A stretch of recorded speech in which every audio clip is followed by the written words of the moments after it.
I don't know. Is Kate choppy? Did Kate get more choppy as we start? Hello! Hello, and thank you so much for joining us for your ROH post show. I don't know if I'm frozen. I don't know if SP3 is frozen. Let us know in the chat if you could tell me which one of us is frozen, because I have no idea. But we are live with your ROH post show. Please leave a thumbs up on this video. It helps people find us in the algorithm, especially this show. It's important on every show, but especially this show. Please subscribe to FightfulSelect.com as well. Can you hear me? You see me? Are we all here? We're rocking and rolling. Apologies for the confusion. We're rocking and rolling. So I have this new wonderful setup that I've been like 50-50 with on whether or not I can stream with it because it's kind of overloading my computer. So if it causes too many problems, I got my backup mic right here. I got my earbuds with a mic on. I am like OMG so covered for this, but we're going to get through it. We're going to talk some ROH tonight. So get in those super chats. Please leave a thumbs up on this video and please head over to subscribe to FightfulSelect.com. There is still contract news coming down the pike of the end of this year. There is so much happening. We, of course, have our AEW pay-per-view coming up, a full gear kind of summary thread about a lot of different stuff, the Rizzler, the women's division, all these sorts of things going up on Fightful Select, if not while we're on stream, very soon after. So much going on there coming out of pay-per-views. There's all sorts of good stuff. So check that out if you would. We also want to encourage you, if you haven't already, to subscribe to this YouTube channel. We are trying to combat the recent algorithm changes on X. It is tough to get the interactivity back up to where it was for sure. So please subscribe to this channel so that you get alerted about when our shows are. Those aren't really showing up in people's feeds as much anymore. Link's really dragging us down, but what are we going to do? Tell Jeremy to stop writing so much news? He's a beast over there on Fightful.com. So we're going to keep it rocking and rolling. But tonight we've got some ROH to talk about. Last week we kind of talked about the big announcement about Hammerstone Ballroom for a while. I will certainly be at that. SP3, I'm assuming, will be at that.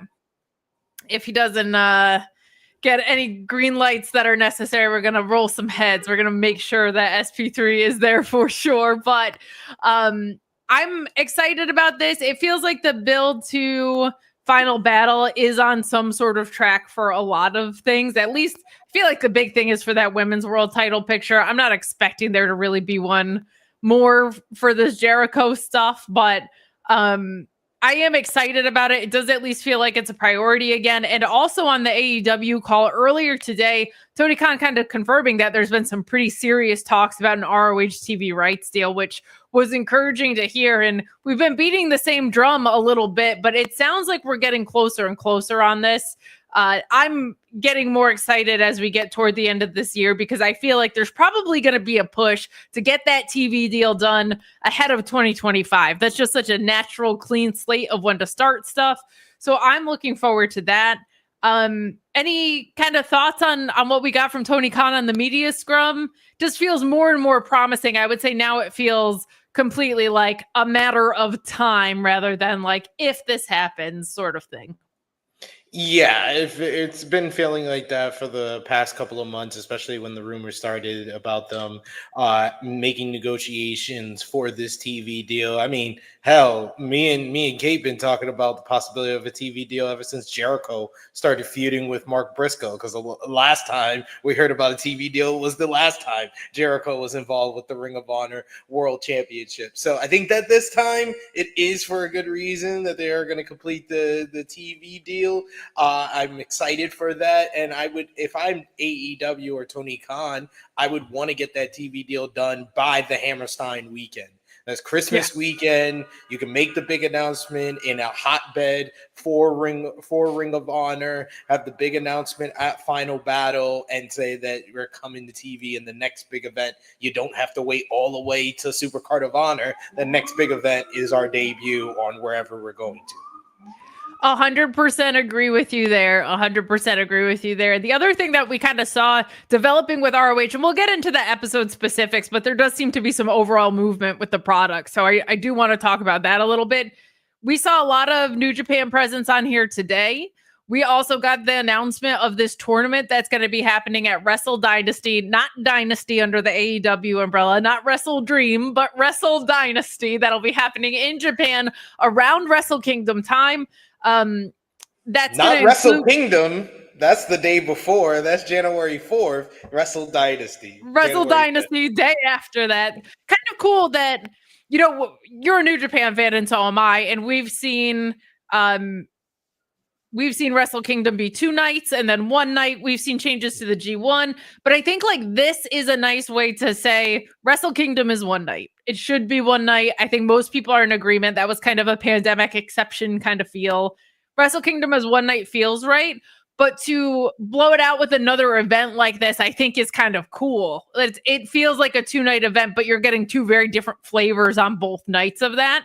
ROH, there's this women's tournament that's going to be happening. You know, I had heard and Sean had heard that not a women's Continental Classic, but another tournament in a vein of celebrating the very best of women's wrestling was on its way in some respect. I don't think we all knew it was going to be something like this. This is very cool. It has a Forbidden Door feel to it, but a tournament that is consolidated to AEW, CMLL, New Japan / Stardom, and ROH, right? So very, very nice to see ROH being included in that, because we talk about it all the time, not just Athena, but this women's division has a lot of depth and character to it, much more so than the men's side, unfortunately, in the singles division. And, you know, I'm looking at these names. This is another one where I'm like, I wish Trish Adora was getting some fucking matches, because I feel like she would be a no-brainer for something like this with her New Japan crossover that she's had, working at the dojo, appearing on Strong a bunch. I'm very excited for the possibilities of what this could be for the ROH women's side. I'm wondering if Athena will be moved up to the AEW main roster at this point, based on how it feels like she might be losing to Billy. But I'm very excited about the possibilities that could be there with this. Do you have kind of front runners that you want to see in this women's division? It's so funny because I feel like I could just as easily say I want to see Leila Hirsch in this, right? Like I want to see people who maybe aren't at the top of the card necessarily, but who do you want to see in this?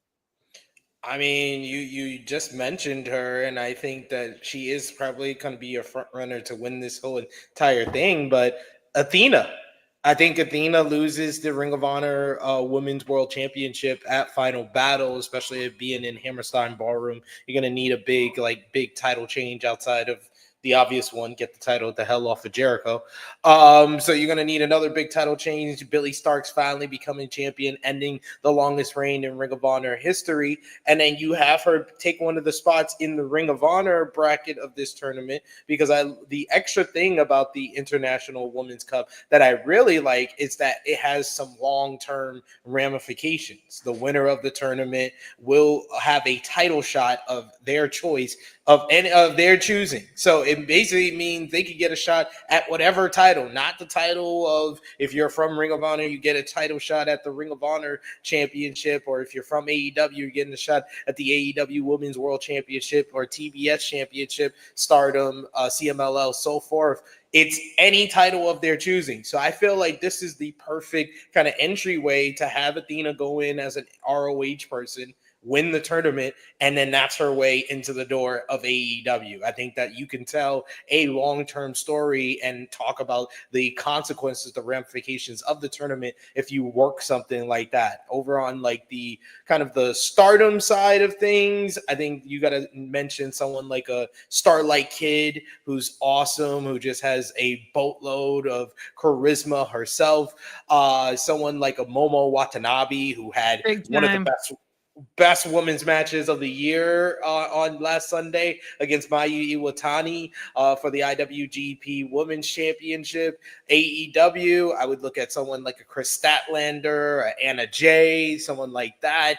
And then on the CMLL side, I'm not too familiar with the ladies over there, but La Cantalina is one that I am familiar with, who owns a victory over Timeless Tony Storm. So I would look at her from that side.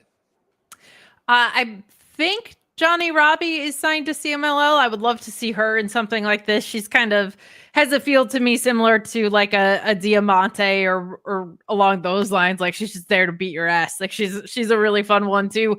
For anything CMLL, I always recommend reaching out to Luis Polito if you have any questions about it or just following his content. He's so passionate about it and he always has the beat on it. But a lot going on in that picture in CMLL that I think could be good. A lot happening in the Mexican wrestling scene in general to look out for. But we've got some super chats and humper chats that have come in from you guys. Thank you so much for the support as we get kicked off here. But Meat Normus saying, just checked, I have 7 different kinds of meat in my fridge. Now let's crank. Lots of meat in the tag match. I'm manifesting butcher, beef, and cheeseburger for Trios Champions. Your thoughts? I love CB on a sincere note. Him not being a part of the current rendition of ROH is a bummer to me. Like he felt so synonymous with that brand, and he just does some really, really incredible stuff. Like, yes, he looks great selling for Bobby Lashley and getting his ass kicked on television.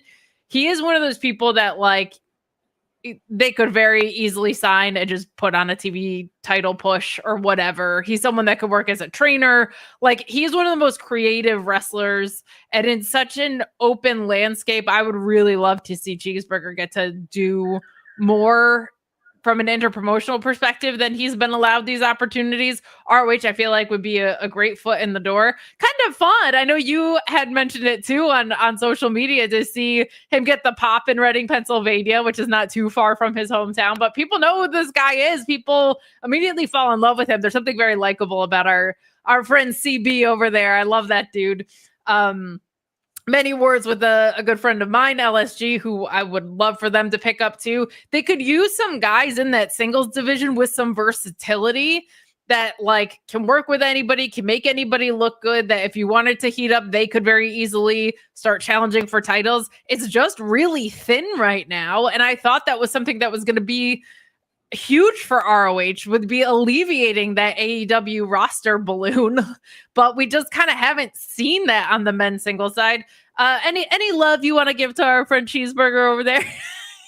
I've been a fan of Cheeseburger since his early days, and when he was just a ring boy in his Ring of Honor days, and going through it with the likes of like Charlie Haas back in those days. Hell yes, yeah. Been shooting in this ROH gym for a while, so I remember Cheeseburger when he was just wearing black pants and a black ROH shirt around ringside. So it's great to see how far he's come into his career and become such a polished in-ring performer. Incredible, truly. It's very rare and something that we got to highlight with him, to be a type of guy who just makes anyone he works with look like $1 million. That is something that every roster needs. So I 100% agree with you. If they are going to be having Ring of Honor be a standalone TV show, you're not going to find a lot of guys that can fill a bunch of spots for you or make someone look good in a quick matchup quite like Cheeseburger. So if they are going to go to just a standalone product, its own TV show, I would say get your Cheeseburger, get your LSG, sign Beef long term, because Beef is where it's at. But I like all those guys yes, to build that division back up, because it's just been so thin. And I would love to see a return to having like proper, I know I'm a pure perv at this point, but like one thing that felt so endemic to the ROH product was having this clarity around, I'm going for that belt, I'm working up this division. That was something that in the shutdown got so lost. It was something that was working in the ROH product that was like an hour long. Those days, those pandemic days for ROH, I thought was some of the best wrestling that was available to us. And I loved the clarity around that, because it would just be, I'm going after the pure belt.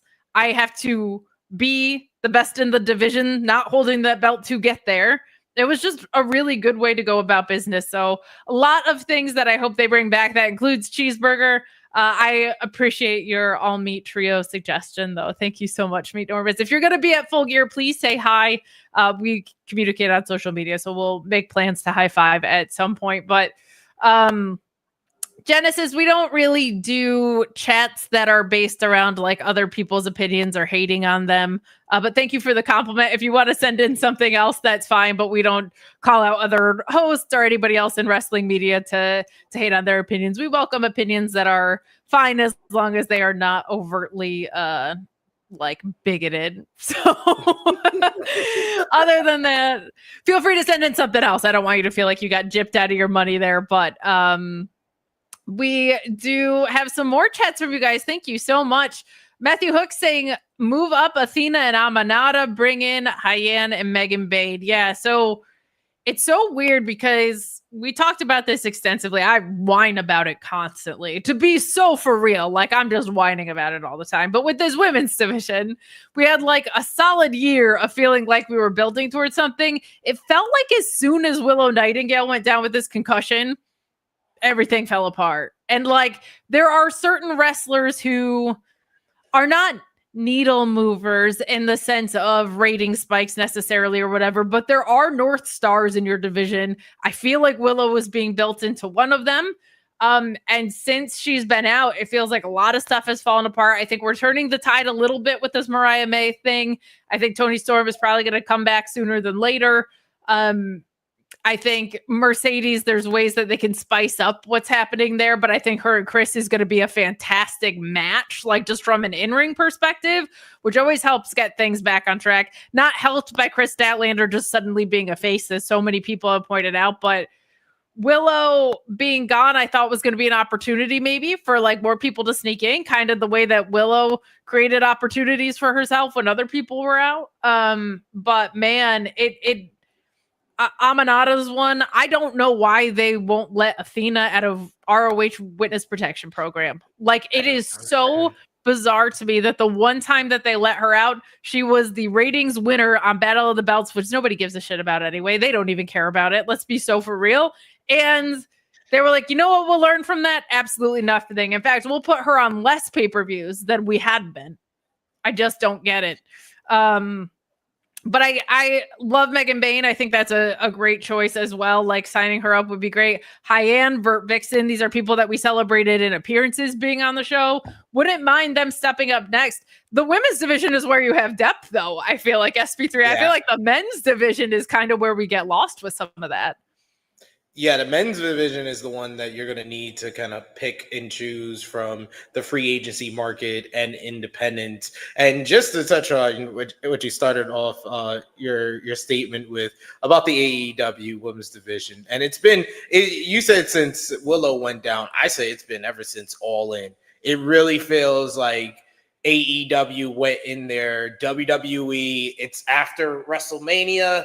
Let's put it on cruise control. And the biggest victim of that has been the women's division because it doesn't even feel like they have tried. And you say Willow Nightingale's a North Star. Well, Toni Storm is a North Star, and losing both of them at the same time, it's just been dire. I don't think that Mariah May's title reign is among like the biggest fumbles in AEW that I've seen like some people say, but it is very much not going the best it was from the height where she was when she turns heel or when she wins the title. They need to kind of find a direction, and they should have had a better plan after All In, but hopefully that gets, fixed, like you said, when Timeless Toni Storm is back. Mercedes, I don't know. It's not looking good. Like I've been somebody that's been in support of Mercedes Moné, and I love her work outside of AEW with New Japan Pro Wrestling and Stardom because she feels like so much of a bigger star. But in AEW, I don't know what's not connecting, and maybe a lot of that comes down to the crowds and stuff. The last couple of weeks, I haven't been feeling the crowds, the size of them, or the sound of them, and having that with Mercedes and the whole angle with Chris Statlander didn't make sense from the start, but I'm hoping that Mercedes Moné is one person that you have multiple examples of her career of the match to build difference and how people look back on their feud.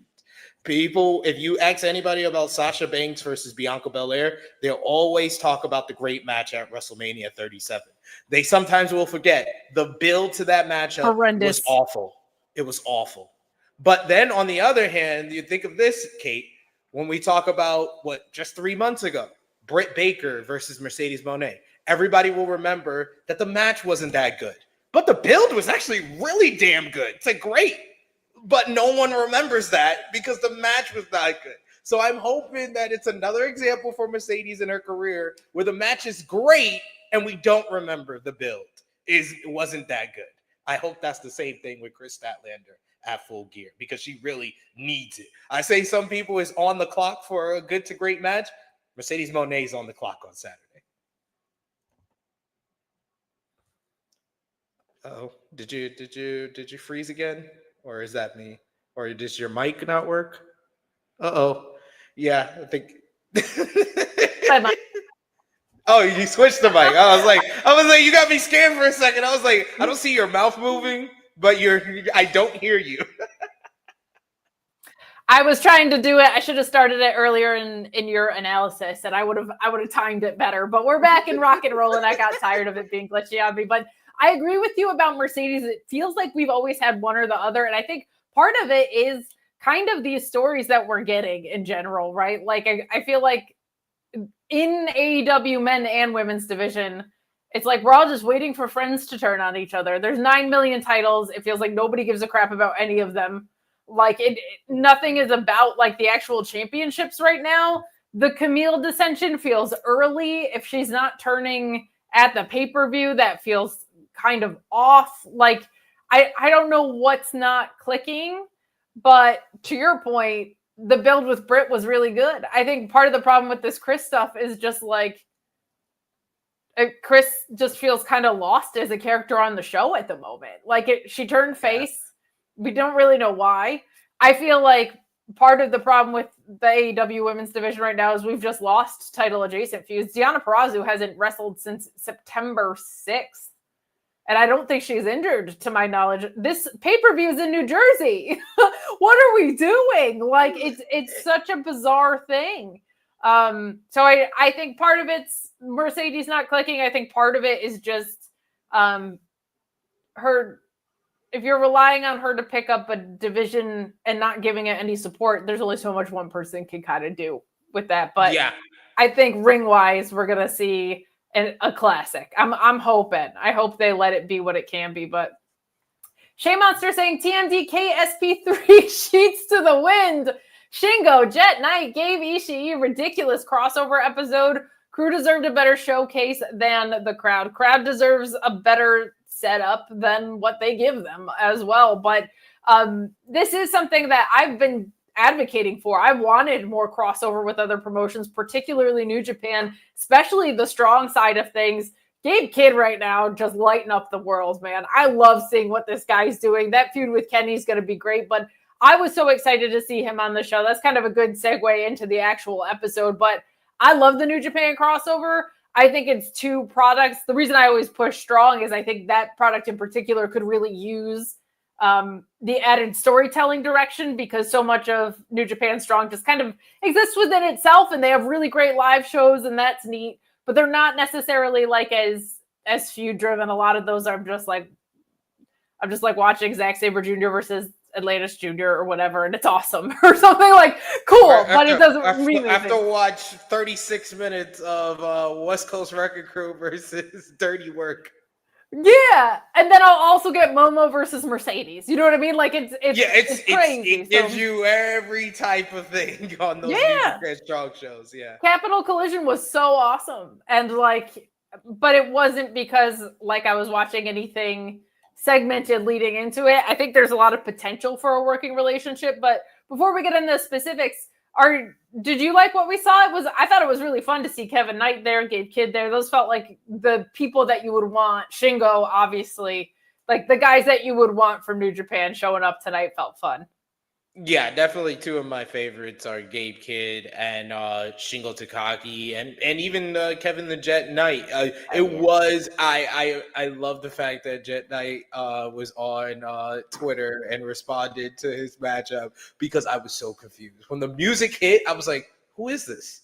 And then he comes out, no Titantron and anything. I'm like, what happened? And then he said no music, no Titantron, no problem, 1-0 in Ring of Honor. I was like, at least he had some type of response to it because I was so confused. I was like, what? Did New Japan not send his music or something? And I 100% agree with you about Gabe Kidd. I think Gabe Kidd is the name to watch in 2025 for New Japan Pro Wrestling, and especially with Kenny Omega this week confirming that he will have the matchup with Gabe Kidd at Wrestle Dynasty on January 5th. It's a huge statement to where New Japan Pro Wrestling feel Gabe Kidd is at, where Kenny Omega feels Gabe Kidd is at. It feels like he's going to have a breakout year next year. I agree. I'm looking forward to that. What we're going to get out of Gabe Kidd in the long run, I think, is going to be truly special. And with Bullet Club, there's always going to be all sorts of drama and shenanigans in the most wrestling and delicious way. But we do open with Gabe Kidd versus Angelico.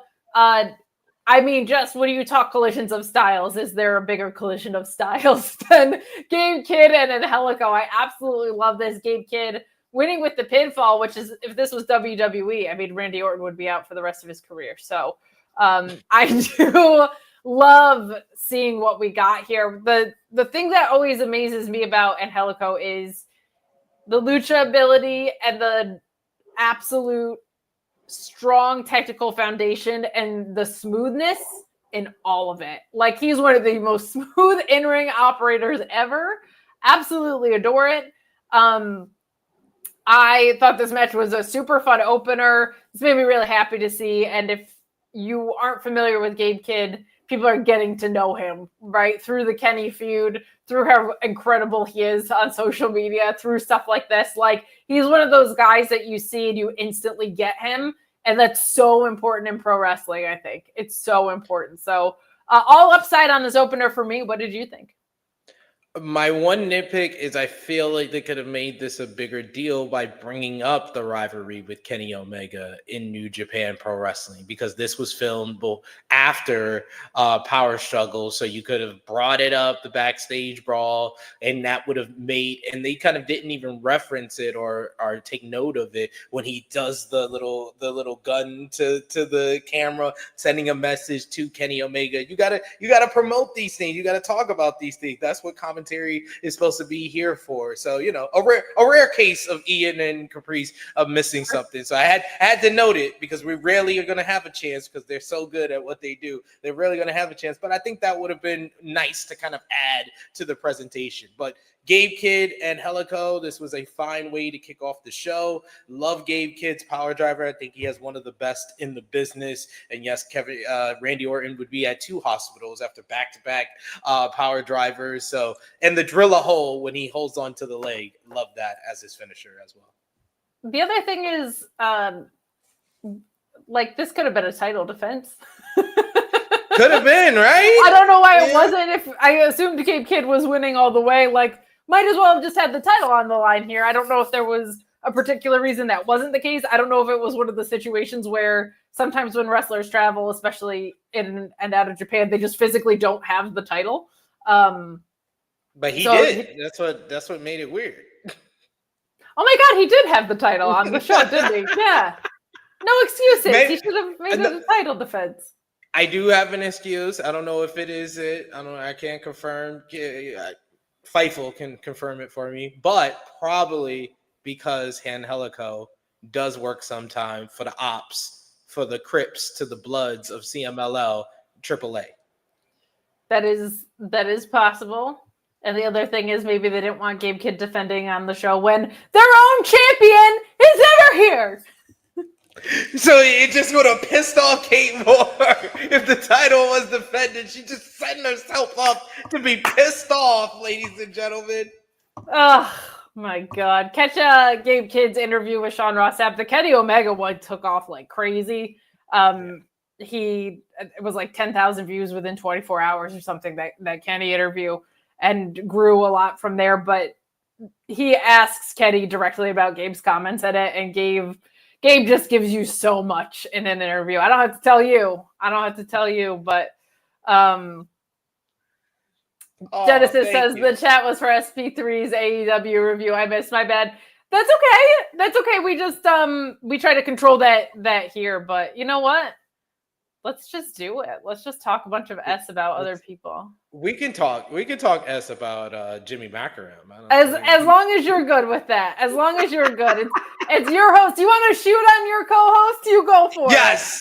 He says next time. Disclaimer: Jimmy ridiculous hate on Sheeta. She is the face of the women's division. Stop the cap. Hello there, gorgeous woman with bangs. Look at that. You got a new nickname. I'm assuming that part was for me and not you, as you are both not a lady to my knowledge, and you definitely don't have bangs. So I should have grown my bangs out. I could have been gorgeous woman with bangs. But no, thank you, Genesis J, for the super chat donation. I'll let Jimmy Maclin know you will not be playing with his hate of Sheeta. And Jimmy Maclin is just filled with hate. He feels by hate. Like, I can't, as someone that hosts Sour Graps, like, I can't hate on the hate. Like, that's an integral part of just, like, who I am and what I do in this space. I love a good hater, but not on Sheeta. I'm with Genesis J. I'm with SB3 on this. Sheeta is gold. Okay, baby? Joel Pearl has put it best. He says AE Ramble is Sour Graps for AEW. That's all. That's really yes. That's really all it really is. If you want a quick explanation of AE Ramble. Me Norm is justifying that, saying Jimmy Mack and Pulowski are both extremely sour. I love it. I love it. If you guys ever start doing weird impressions for no reason, let me know. We'll do a crossover episode. Guys, thank you so much for the support today. We have so much fun on the show. Keep those super chats coming if there's anything you want to talk about. We're going to move along here to Shane Taylor Promotions. Shane Taylor, Lee Moriarty in this combination with Trish Adora and Sean Dean defeating, I'm sorry to say, our beloved beef, JD Drake, with that running splash from Shane Taylor. Man, it's just so fun to have someone like Shane Taylor in general, but in tag matches, because he's just such an effing force. Like, it's such a blast to have this. And then, of course, after the match, STP attacking JD Drake and Beef, but the Undisputed Kingdom coming in to make the save, which was an interesting development here. I keep forgetting that their faces, like, it's still not clicking in on ROH to me, because they were heel champions for so long, and they haven't done a whole bunch since turning face. That, like, it's cemented in my head, and they certainly haven't done a ton of as being faces on ROH. And they're so inclined naturally to be heels to me that when they came down for the save, I was like, oh, right. But this match was a bunch of fun. I just love the difference maker that Shane Taylor is, because it's not just his size and the way that he moves. Once he gets in the ring, something's changed. Like, business picked up, something has changed, and we just got to see so many of those moments tonight. Like, absolutely loved it. Have Trish Adora wrestle some damn matches if she's healthy. I don't know what the deal is there. Every time she comes out as a valet, I'm like, she's great, and she's so much fun, and she has this incredible energy. She's also one of the best women's wrestlers in the world. So until someone tells me it's because she's injured, I will keep whining about it every week. SP3, your thoughts on this match and the post-match developments? I just want to ask Tony Khan why he hates me. Why does Tony Khan hate me? Why would he put my dear, all lovable, all sweet, kind, genuine princess in the rain Beef and his second cousin by marriage, by friendship, JD Drake, against Shane Taylor Promotions? These are like my two favorite tag teams going against one another. Why would you do that to me? Why are you trying to split up my heart? Split my heart up. Especially this combination of Shane Taylor Promotion. Couldn't do the infantry. He had to do Shane Taylor, who I've interviewed, Lee Moriarty, who I've interviewed. It's like I can't win. This would be easy. Any other team, I would be like, I'm rooting for Beef and JD Drake, and you get -3 stars if you have them lose. But then you have them lose to Shane Taylor and Lee Moriarty. I'm just conflicted. I'm just completely conflicted. But overall, rare moment where the time limit draw is the only option for SP3. He's like, I can't. There can be no winner. There can be no loser. No I just want both winners. teams to have fun. Both teams have fun. That's all I want. But no, Shane Taylor Promotions, it making sense. They wouldn't. I love the fact that they have used basically what me and Kate made the storyline for Shane Taylor like months ago, is that he challenges for all the titles. Now that's his gimmick on the product, ladies and gentlemen. Just to let you know, Tony Khan is watching us. He's been like, you know what? Yes, Shane Taylor challenges for every title. And now Shane Taylor Promotions can get every title because they have more members. They should. They're the best. I get what you're putting down, Tony, and I'm here for it. Me Norma saying, here's a small sack of monies for a beef cartwheel. We did see Stardust beef. Beef dust. That sounds disgusting. Beef dust sounds disgusting. Beef dust. Ugh. I need to shower just saying that out loud. That's so gross. Got my cootie shots. There you go. There you go. I gotta say, it does feel like there's some more intentionality behind things, especially since this like infantry and Shane Taylor Promotions merge. I think it's something that's been beneficial because it feels like there's a force here and it's growing.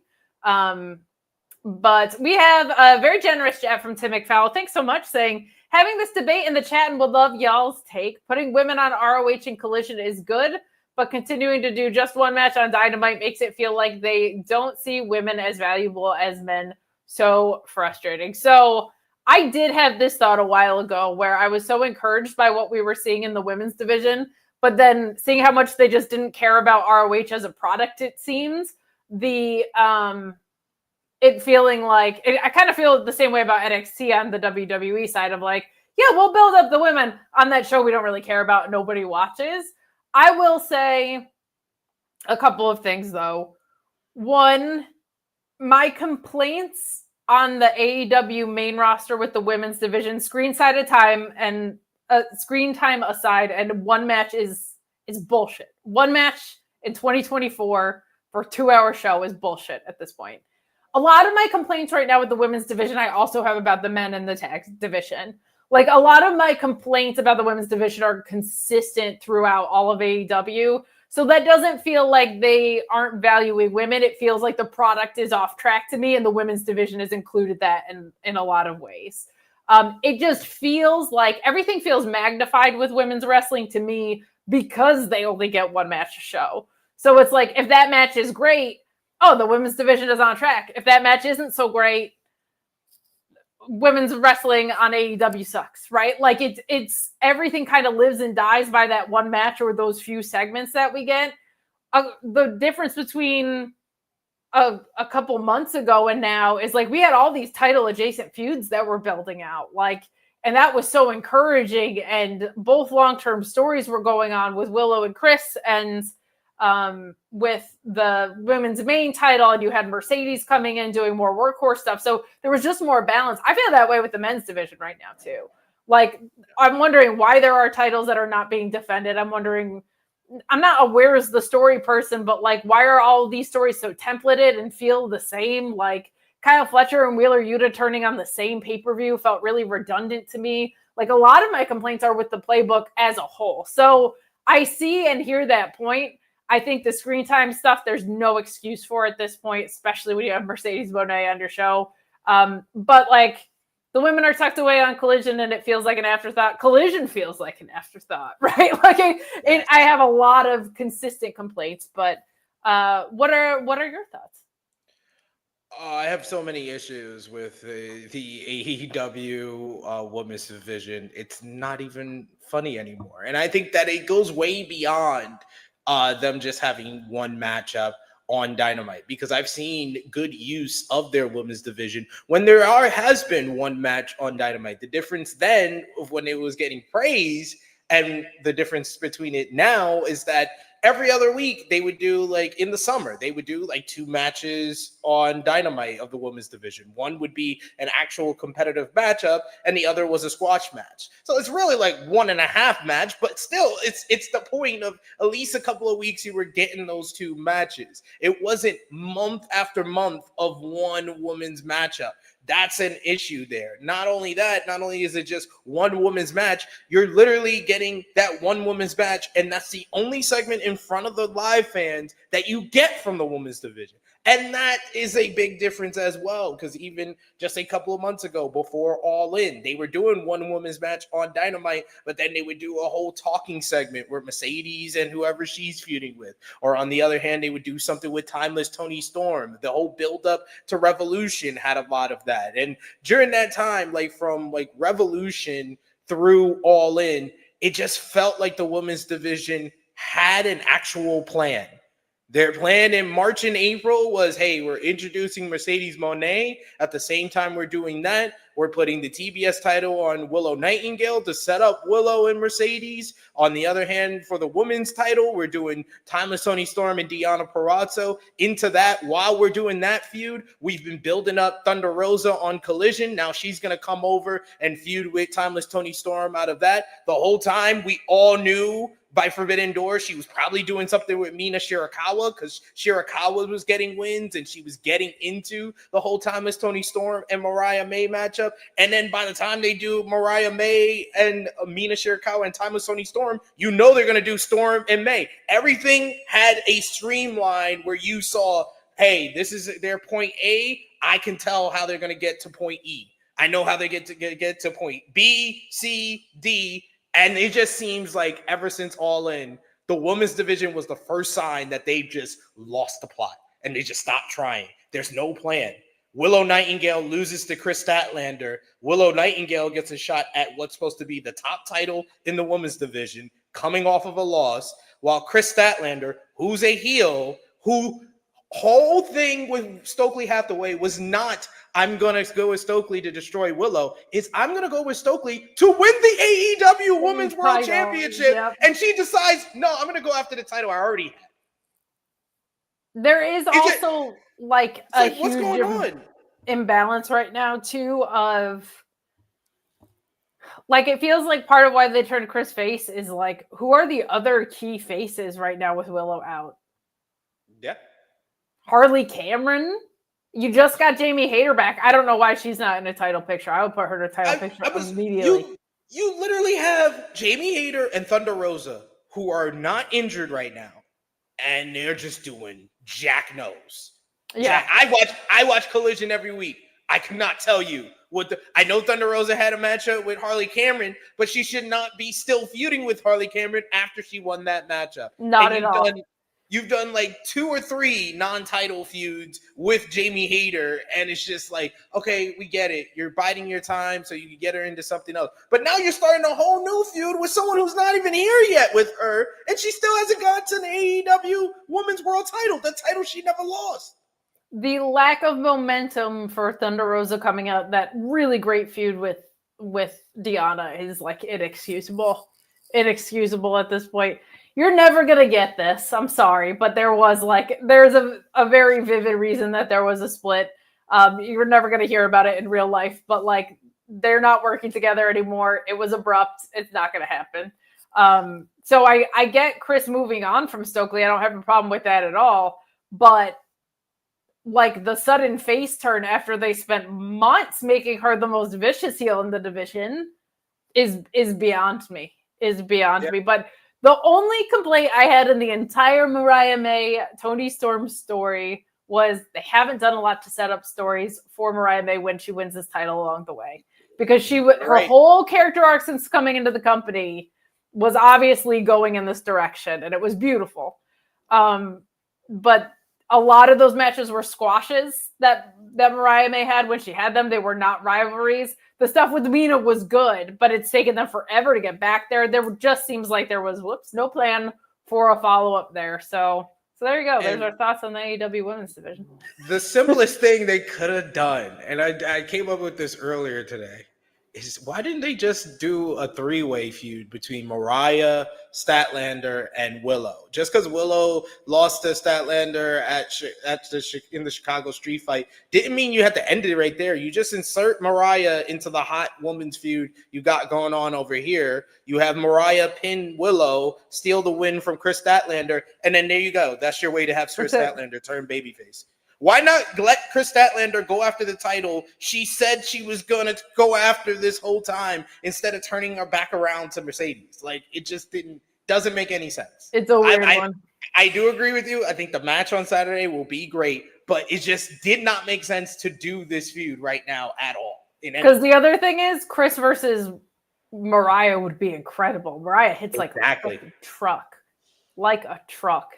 Guys, thank you so much for the support tonight. We've gotten a lot of chats and some bigger ones than we normally get, so I appreciate it. Genesis J saying, why isn't Trish Adora a champion or being used? Man, if I had an answer to that. It does make me wonder if something's up, because she's like now at the point where she's conspicuous in her absence, and I haven't seen her taking matches outside of ROH as much either, so I am wondering if something's going on. I can certainly ask Sean, or if anybody's in the Fightful Select Discord, feel free to sniff around about that, but I don't understand why you wouldn't use and build one of the best women's wrestlers in the freaking world. But we have this other chat that says, and I agree with it, I really hope the Righteous win the titles. Now, that would be a very, very welcome title change. I know that they are, Vincent, at least I've heard from multiple people, just extremely well liked backstage. That's not to say Dutch isn't. I just haven't heard that. I'm sure Dutch is lovely as well, but very much in favor of people that I've heard. Very easy to work with, a very special type of wrestler. I've had wonderful interactions with him myself, I will say. But we get this vignette from them, and it's just a detailed, kind of in-depth thing of what they talked about last week about Dusty Rhodes and how he gave them the cowbell, and now how they're gonna hit Dustin Rhodes with it, basically. Which, this is what's so special about the Righteous to me is, and when Bray Wyatt was in his bag, he was really good at this too. He was not always in his bag with this. Creative got real weird when they were jacking the boxes that were the size of buildings. Okay, shit got weird over there. But there's this incredible thing that Vincent and Dutch, but especially Vincent, can do, where it's the deranged guy that feels like a human being, and that's way creepier than the deranged guy that doesn't feel like they actually are rooted in existence. The deranged guy that you've met before, or the deranged guy that you've tried to avoid on the street, the guy who's not supernatural but is out of his mind and weird and just makes you uneasy. That guy is creepier to me than my eye is turning blacker by the day or whatever. Like, that stuff just doesn't resonate with me because that's just not my genre of wrestling. But the guy who can ground some of that in very real feeling things is an incredibly effective and powerful thing. I feel like he fits in that mold. He's not like spooky. He's just like a little bit out there, which I think is a fun way to go about business, quite frankly. So the chat saying a cult leader feeling. It's a little cult leadery. And it's fun. I can dig. I like this. That would be a really fun ROH sickos moment to have them win the tag titles. I don't know where the 6-man titles are. So the Van Eriks can't leave Texas. They have to travel by van and not by airplane. We've made that up. That's a joke here. Don't aggregate that, please. But I mean, they're just completely missing in action. So it's nice that we're having a build to these tag team titles. And I don't know which way this goes. I think it would do a lot more for the Righteous. I don't think Sammy Guevara and Dustin Rhodes certainly need it, but I'm glad that we've gotten at least some story and some build to the multi-man pictures, because they were just random as hell for a while there. Yes, it felt like a while we just did Undisputed Kingdom and hodgepodge of other heels versus Dustin and his Texas friends. So I'm happy that we got a long-term feud because, the first week that we talked about this whole start of this rivalry, I was worried they were going to do the title match the following week because I've been so PTSD. Conditioned. Conditioned to think that every feud that has potential is probably going to get blown off in a matter of weeks, if not the very next week. So I'm glad to see all this, and the vignette was so good. And you missed my favorite part of it, Kate. What did I miss? Dutch is the long lost brother of Dustin Rhodes. He said he's the long lost brother, and when he gave him the cowbell, Dusty had tears in his eyes, and he knew he was gonna make his dad proud. Loved it. Good shit. And this was the first time in this feud where I was just like, you know what? I wouldn't mind. I wouldn't mind the Righteous getting the win. I wouldn't mind that either. And you're right. I love that added element of the long lost brother piece of this. That was very cute. I'm gonna see if Sean can find out from Cody Rhodes if Duchess has lost long brother. Let's see what we need can clarify. And yes, to clarify to everyone listening or watching, I am the one in the hood. That is sirens in my background. You're back in New York, baby. I love that for you. That's the difference. It's nothing but silence when we were doing the show and I'm in the UK when it's 2 a.m. in the morning. But hey, we're doing the show 9:30 p.m. in New York City. That's it. In the background. That's it. Moving on to Kevin Knight, the Jet versus Serpentico.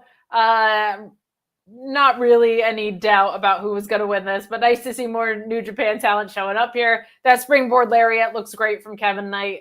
Best drop kick in the biz. All right, good stuff. But perfectly, as they say on The Simpsons, I'm told, perfectly cromulent match. So this was perfectly fine. This was I'm more okay with this type of superfluous match where it's a guy from a different company versus an ROH regular, right? Like that's fine. I'm okay with that. Serpentico continues to be so valuable and just the way he can make other wrestlers look good. So I had no problems with this. Not a lot to write home about with it, but decent enough. Kevin Knight, always very impressive.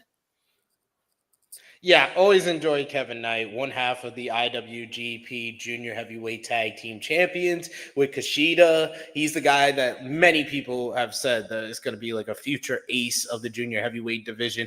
But the way that he gets bigger and bigger every time I see him, I don't think he's going to be a Junior Heavyweight for much longer. This dude is putting on a lot of mass, a lot of muscle. So I don't know how long he's going to be a Junior Heavyweight, but if he needs to maintain that size to be as athletic and agile as he is, I'm totally fine with that as well. And I saw it in the chat, so I just had to confirm on the Twitter machine that yes, it is official. Konosuke Takeshita versus Ricochet at Full Gear. And I was just like, why the hell you couldn't say that last night? What you were so busy last night you couldn't announce it last night? Because I was kind of worried. Coming out of Dynamite. I was like, this is like one of the better matches they would have on Saturday. So I hope it's still on the card. So I'm happy to say that. I am happy that is the case too. I appreciate that they tried to like save some stuff for not Dynamite, but it almost felt like they thought they could save this for Collision and realized the pay-per-view was on Saturday. I was like, I know they ain't gonna announce this during Rampage. Come on. Yeah, no way. They were like, AJ and the Rizzler are gonna be taking over on Dynamite. We're gonna have to save this for the next day, but we really got to get those guys in on this show, guys. I love this chat because it's talking about scary and spooky and unhinged and weirdos and whatever. But Will saying that Jacob is scary and spooky in a different way. I love you, Solo. In the ring, he certainly is. On social media, he just seems like a simp. I gotta be honest. Like on social media, I love you, like, Solo. I love you, Solo. I'm like, I love you, Solo. You seem like weirdos in my DMs, Jacob. When I just see it on Twitter with no context, like. He just sent you the prayer hands. I love you, Solo. I love you, Solo. Solo, my tribal chief. I love you. Good shit. We move on to Tomohiro Ishii defeating Mike Bennett with that teardrop brain buster. Ishii just keeping strong on ROH TV, which I appreciate because Jericho ain't around. So the way that they are building this out is good. At least we have Ishii getting some wins and looking like he should be facing a champion at some point.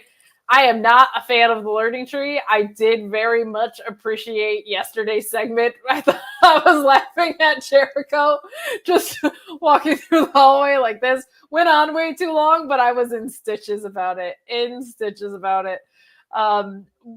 thoughts on this? Ishii I feel like they're just keeping the course until Final Battle, and that's probably the right call.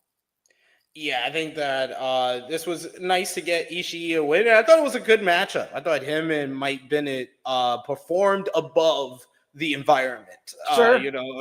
With the Ring of Honor. I thought that if this was like in front of like a bigger crowd for like an AEW show, it would have got a big response because these two guys were had the great counter work, had good footwork throughout the matchup, really damn good between those two. Loved Ishii, the finishing sequence, hitting the vertical drop brain buster. So really good effort there. And I agree with you. I think that we're probably going to see on Wednesday Jericho win against Ishii again.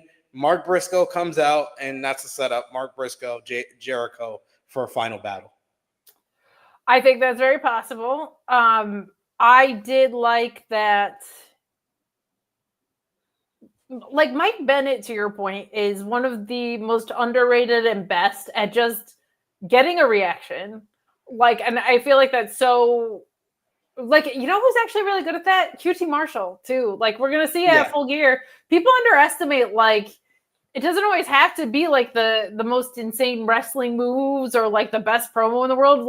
Just getting crowd reaction is something that's so valuable. Mike Bennett tonight got to show out some of the other stuff he's really good at, and I think a lot of it, the chemistry was just there with Ishii, man. They put on a good match. You're right, the footwork looked just clean and crisp. Everything looked good. And it was nice to see him just get to play into some in-ring strengths that I feel like we don't always get to see. It was just a really good wrestling match tonight. A really, really good wrestling match.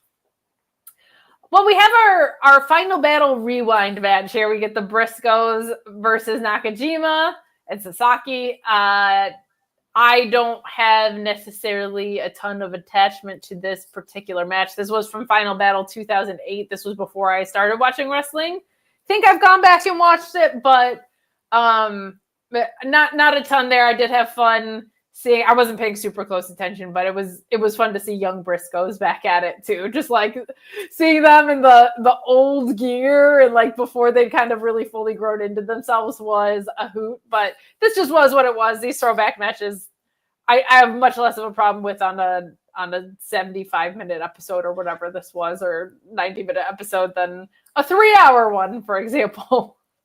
If it's an hour worth of content you got and you want to throw a throwback matchup, I'm fine with that. That's totally fine with me. So I did not mind this. Also, fun fact, I was there live for this event, Final Battle. Of course you were. Final Battle 2008. I actually mentioned this to Kenny Omega when I met him back in 2018, that I was in the balcony at Final Battle 2008 because Kenny Omega faced Claudio Castagnoli on this card. This was a card main evented by Bryan Danielson, culminating his rivalry with Takeshi Morishima in a fight without honor. So remembered this very well. I literally saw it and I was like, I think I've seen this before. But I didn't see the part where they tell you what year it was. And I figured out in my head, I was like, this has to be the Briscoes in 2008 because they don't look that young, that it's 2007. And the video quality is better, so it has to be 2008. Everything 2007 and older is the video quality is always rough. This looks a lot cleaner. This looks like HD net cameras. So this is probably 2008. And I was like, I was on the money. I was on the money with all of it. Feeling Dreepy said you should start listing the shows you weren't at from that era, and I agree. I'm just gonna do the Hammerstein shows. I'm gonna be okay. I wasn't at this Hammerstein show. I was at this one, not that one, this one. Living vicariously through you. Well, hopefully we'll both be at this upcoming Final Battle because that'll rule. But yes, you know what else rules? Shingo Takagi. He's just the best. He has a really good match with Ariya Daivari. I don't know what leg they have to stand on anymore. Like they have got to do something. But Takagi winning with that Made in Japan driver, he's just fantastic. There's been kind of an upswing in realizing how valuable Takagi is to the New Japan roster over the past year or so, I would say. And it's really nice to see because there's just something special about him. Like there's just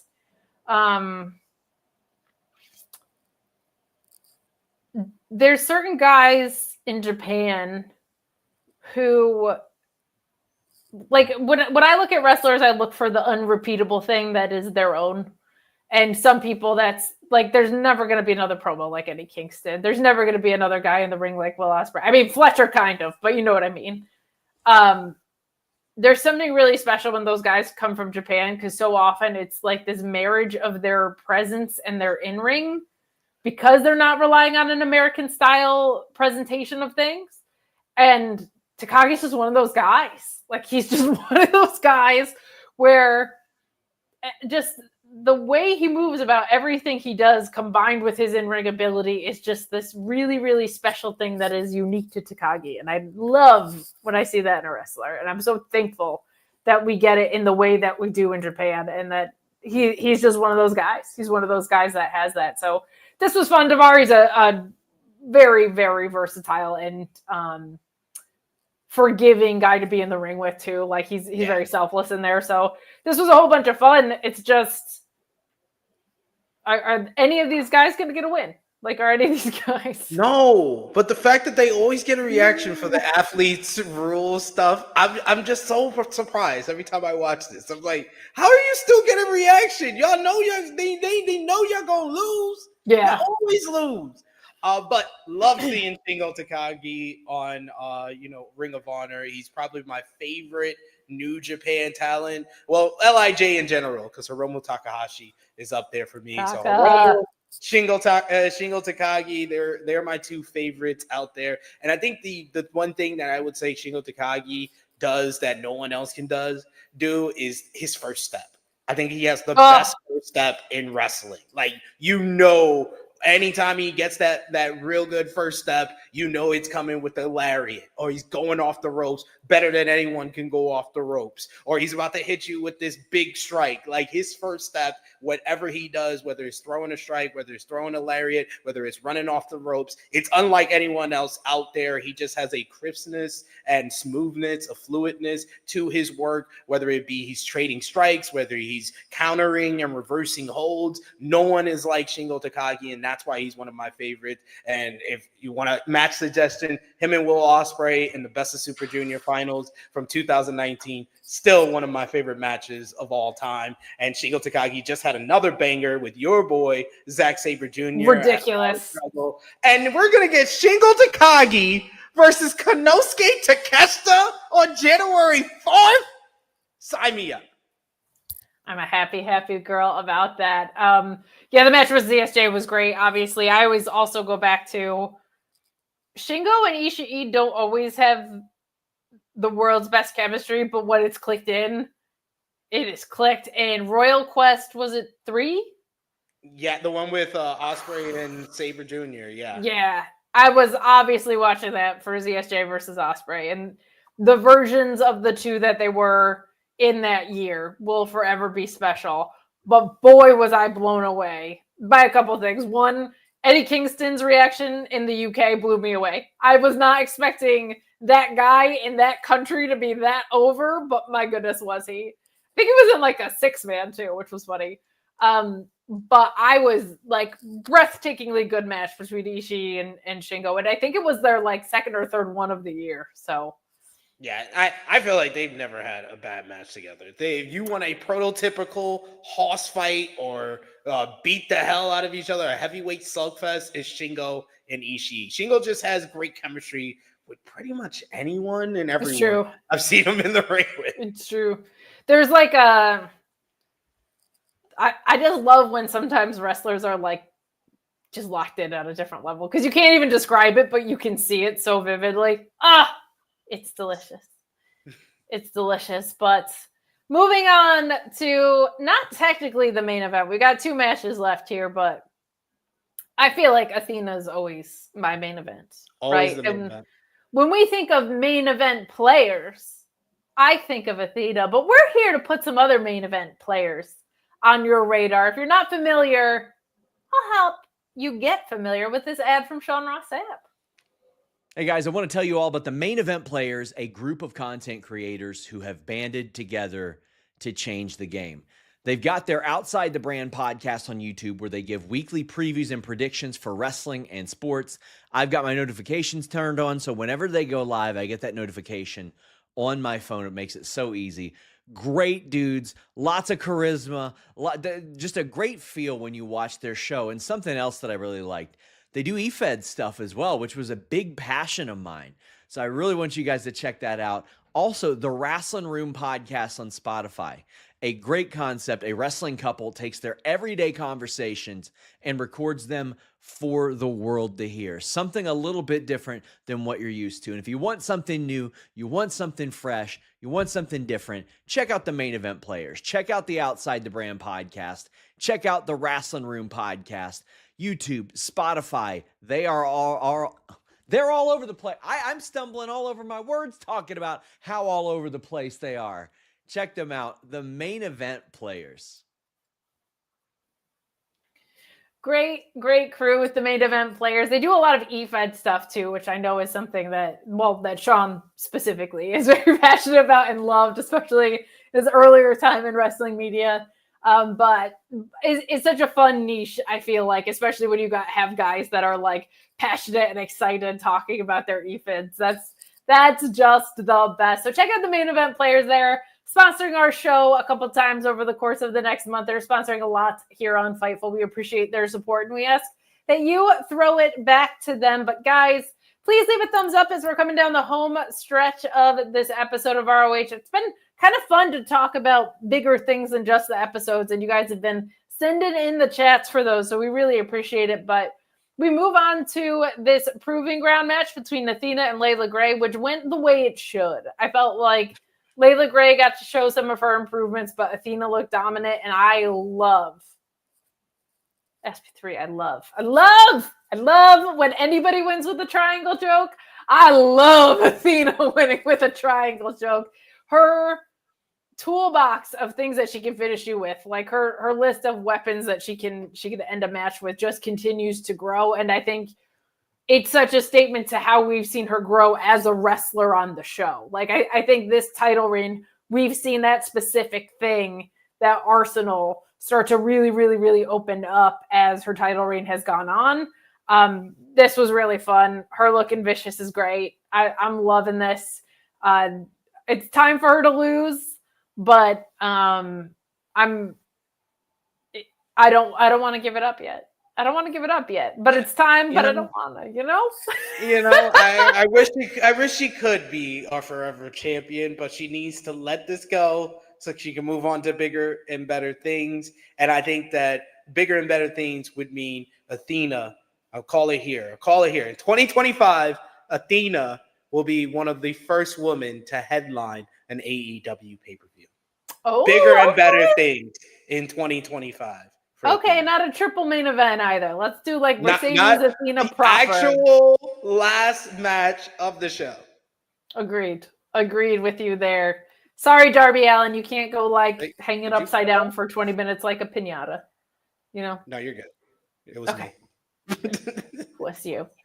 Well, thankfully, our equipment only has to work for one more match to talk about. Brian Cage and AR Fox. Brian Cage winning with the drill claw. Nice to see AR Fox getting some reps again. I've missed him. He's a fantastic wrestler. Brian Cage is one of the best as like a base for luchadors. This mix with AR Fox of him being able to do such creative acrobatic stuff, but not necessarily being lucha guy, I thought made for a nice mix of not just styles, but like creative avenues that we don't necessarily see Brian Cage take all the time. So this was perfectly fine. I forgot he's TV champion half the time because he's also in a tag team with Lance Archer on the main roster, but I'm sure they'll build out something fun that Brian Cage will do with a high flyer as ROH TV champion at Full Gear. I don't know if it'll be AR Fox or not, but perfectly fine main event here. Strong way to close the show. A solid episode, kind of all around, and this was a nice way to top it off. Your thoughts on our main event? Yeah, this was a solid enough show, and I thought this was probably the best match on the show. Like you said, Brian Cage just works against these high flyers. AR Fox has such an exciting style in the ring, and I feel like despite, you feeling like you always forget that Brian Cage is a TV champion, I think he's a good one to have because he can have these good matches with just about anyone, and he's proven that already in his title reign with a good match against Commander and then a good match here against AR Fox, and this was the rare Ring of Honor episode that had multiple matches that could have closed the show.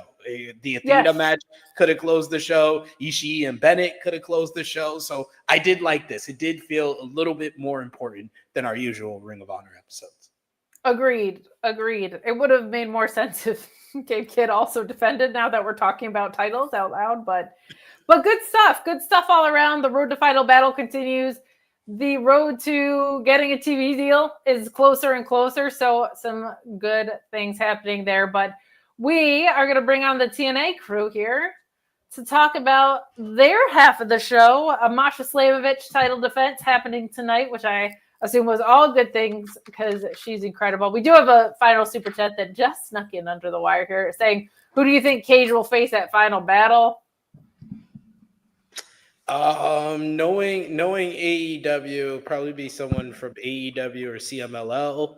He's gonna face Mascarera Dorada. That 2. is alarmingly possible. I'm gonna say hologram. I'm gonna say hologram's back from injury, and that's what he goes into. But let's properly turn it over to the TNA crew here. We have the beautiful Miss No Shave Movember over there with Cresta, and also Joel's here. So. Hey, Joel. Nice shirt, SP3. Nice shirt, Joel. Thank you. My little brother said I look like Undertaker. Brian Danielson. Can you look at the camera and say all elite Scooby-Doo? I would pay thousands of dollars for a Cresta cameo before I would pay for one for the Undertaker. I'll tell you right now. I'm gonna get more out of it. I'll take 30 minutes to actually do the entrance. Proper. 5 stars right there. How was TNA tonight? Honestly, I had a good time, but I was a little upset at Alisha because we didn't open up the show with, do you want to know something? It's ingrained in my brain. I do. Yeah, I love it. I think that it's annoyingly awesome how much she says that. Do you want to know something? Do you want it? I told Joel this on our show, I think last week. It's up there for me with Vicky Guerrero. Excuse me. Very much. Yeah, it's very much on brand. I was just gonna say. Well, good stuff. Well, it was fun. It was an all right episode. Listen, they're going to a show where they're going to be a WrestleCade. How much can you really put behind it? You know what? Actually, I will put this for the ROH people who are just getting the crossover now. Steve Maclin, they did a 6-minute video, and it's really, really, really, really, really good.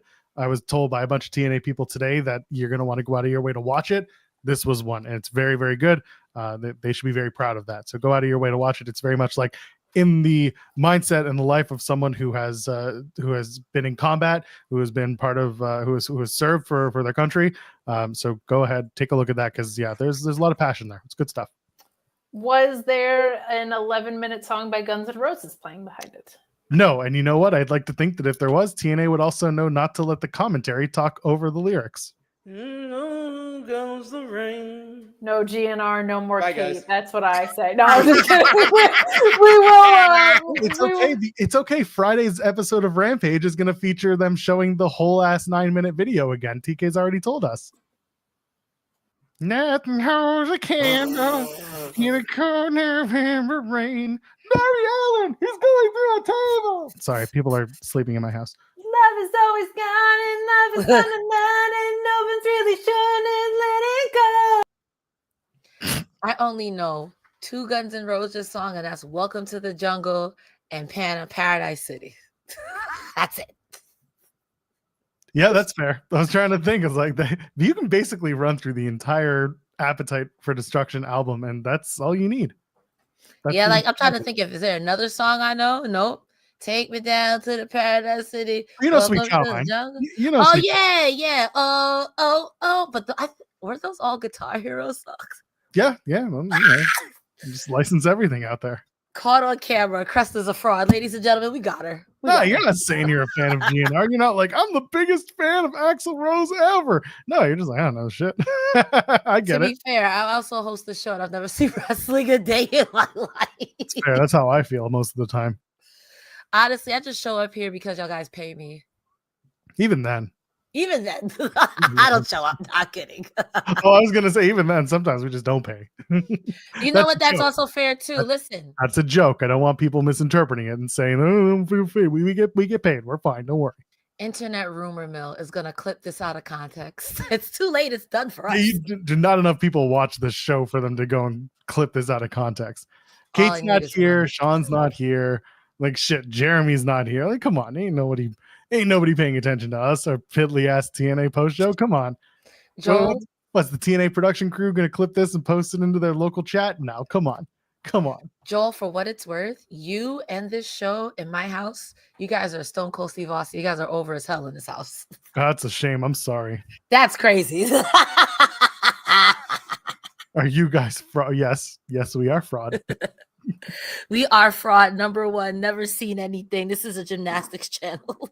I basically just AI this entire show. Like all the results and all the notes I have, completely written by ChatGPT, and I just hope for the best.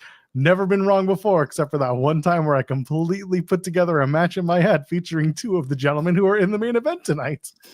Joel, you can't say that because according to some people on the internet, all the girls who work on Fightful are AIs, and you're giving away the secret. I'm actually confirm. Sean. Can confirm. That's true. I'm fake. I'm not a real person. Denise, Cresta, Kate, Iridian. Who else is there? Who am I missing? Come on. I feel like in the weeds, Maggie. Oh, Maggie. Maggie's the other one. Yeah. Kylie, Collins. Yeah, no, all AI. I'm Beep, sorry. bop, beep, bop. Yeah, beep bop. That's all it is. I'm sorry. I'm gonna You're right. start speaking sim language next. Anyway, none of this will make the audio cut. Are you ready for the real deal? I am ready to actually be a productive member of society now. Big fan of the fact that we can just basically talk some shit for about 30 seconds, and the only people who get it are the ones who are watching this little segment, probably live, and then the audio, they don't know anything happened. This is why you should watch the TNA show live for peak shenanigans. Eh. Let's try. Let's go. Let's do this. Stop honky talking. I'm ready to get this going. Let's get this done by 11 o'clock. All right, I don't want it to. Hello, friends. We're back again. It's Fightful.com. It's time for your TNA Impact post show. It's November 21st, 2024. We're marching all the way to Turning Point, going to WrestleCade, going to Winston-Salem, North Carolina. I'm not, but Fightful will be there. Sean Ross Sapp will be there. I believe Jeremy Lambert's going to be there. People will be on location for TNA Turning Point for WrestleCade, getting the interviews, doing the things. But for now, you get myself and Cresta Star, who always joins me. Hi, Cresta. How are you tonight? I am doing well. For those of you who cannot see, the No Shave November is still in full effect. Right now, I'm giving you Undertaker, Cresta Taker, Crest Taker. Star Taker. Crest Star Guitar. I forced that like a fart. I think Cresta Taker or Crest Taker is probably the way we'll go. We'll workshop it. You guys drop a like, a comment in the chat. What it should be, Cresta Star X Undertaker. We'll workshop it. Yeah, give us the names in the chat. And also, if you're watching after the fact, go ahead. Also, while you're here, leave a thumbs up on the video. And while you're at it, you can subscribe to us here at youtube.com/Fightful. And you can donate a super chat. Any amount, get your question or statement read on the air. We always appreciate that. Supports the team here, supports us. And of course, you can head over to humperchats.com. Cresta will tell you all about it. You head on over to humperchats.com. You put your comment in the box that says comment, and we'll read it to you live on air. You have to put a dollar amount in, though, because if not, Humper Chats will come and bite your fingers. We get to keep a little bit more of the Humper Chat, and we're happy. Everyone's happy, and the keyboard doesn't bite you. Humperchats.com. Bing. The keyboard won't bite you. Disclaimer, the keyboard will not bite you. I made that up. And of course, FightfulSelect.com, the best $5 in the business. We got you ready for full gear. We got the scoops coming. MLW news. We got a new signee, well, re-signee in this case. And a little more Speedball Mike Bailey contract news. If you were looking to see him in the Continental Classic, I'm sorry. He might not be there. I'm sorry. That would have banged. I'm sorry. No, I'm done. I'm sorry. Well, let's talk about Impact for tonight. We're on our way to Turning Point. Turning Point is next Friday on the 29th. Thanksgiving weekend for those of y'all in the Americas. Cresta Star, what do you think overall of the show? This show to me was a standard show, but there was peaks and valleys. There's a lot of things that I liked, and one thing that surprised me a lot, but the things that I was just like, I guess. They got a pay-per-view coming up, so it's fine. So if I had to score it as an average score, I would give it a 3.5 out of 5. 5 out of 10, right down the middle. What about you, Joel? I think I would give it, I go right down the middle too. There was some stuff that really knocked it out of the park. There was some stuff that moved forward some stories, but overall, matches were matches. The main event was what it was. Again, you have the Hardys at home in North Carolina having a main event match in a 6-man tag. And other than that, it was and Ace Austin, of course. It's nice to see him and he's supporting, for everyone supporting for Chris Bay, but it's nice to see Ace Austin still, prevalent in the story, despite not having his tag partner available as of right now. And it's nice to see TNA continuing to rally around Chris Bay and put up all of the donation links and the available ways that you can support him. And that includes the GoFundMe that's listed on TNA's website. It's all over. They've got t-shirts, they've got auctions that are going on. So if you are in the position to support that way, you can go ahead and do that, continue with TNA, and hopefully Chris Bay is getting a little bit closer to better day by day. So overall, show was fine. It opens up with the Knockouts World Title match, so clearly that's a pretty hot start. It's an ODQ match. Masha Slamovich, she defends and retains against Alisha Edwards, and later on, as Jordan Grace would say, that's pretty much what I expected. But it was fine. The winner gets to face Jordan Turning Point anyway. The match, again, it was good. Masha hits the White Knight driver, gets the win. And really the big news was Tasha Steelz attacks Masha Slamovich. Jordan Grace makes the save. And then later on backstage, they announced that it's going to be a 2 out of 3 falls match at Turning Point for the Knockouts Championship because Masha wants to put this rivalry to rest. And that's it. We'll talk about the match and, of course, our reaction to the 2 out of 3 falls match. What do you think about all this with Lish and Masha and then the 2 out of 3 falls announcement? Low key, high key. This was one of the matches that surprised me. I'm so happy for Alisha Edwards. Can I say that? Like, I feel she's one of those wrestlers that get a lot of flack for her character, but I'm totally enthralled with it. Do you want to know? I was kind of upset that I didn't hear that all night tonight. I know it's annoying, but that's the point. This match to me was fine. It was better. It was exactly what it needed to be. I'm like that they gave it time and it wasn't a squish squash applesauce. Tasha Steelz coming out afterwards. I'm like, sure, I guess. I get it. I don't know where this leads. Maybe Steelz versus Masha next. Not mad at that.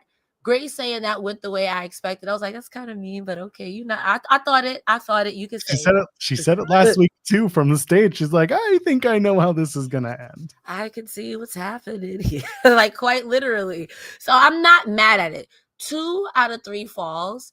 If this is Jordan's last match in TNA, I'm not mad at it. And what a way to go out. You don't have to stretch out a rubber match. This is how we're going to do it. Because it is going to go to 3 falls. And this match is going to be superb, Hasset, skirt steak, meat, any other innuendo for meat slapping meat. This is what it's going to be, and I can't wait. Their match is always banging. I want them to fight forever. This should main event, probably not, but hey, girl can dream.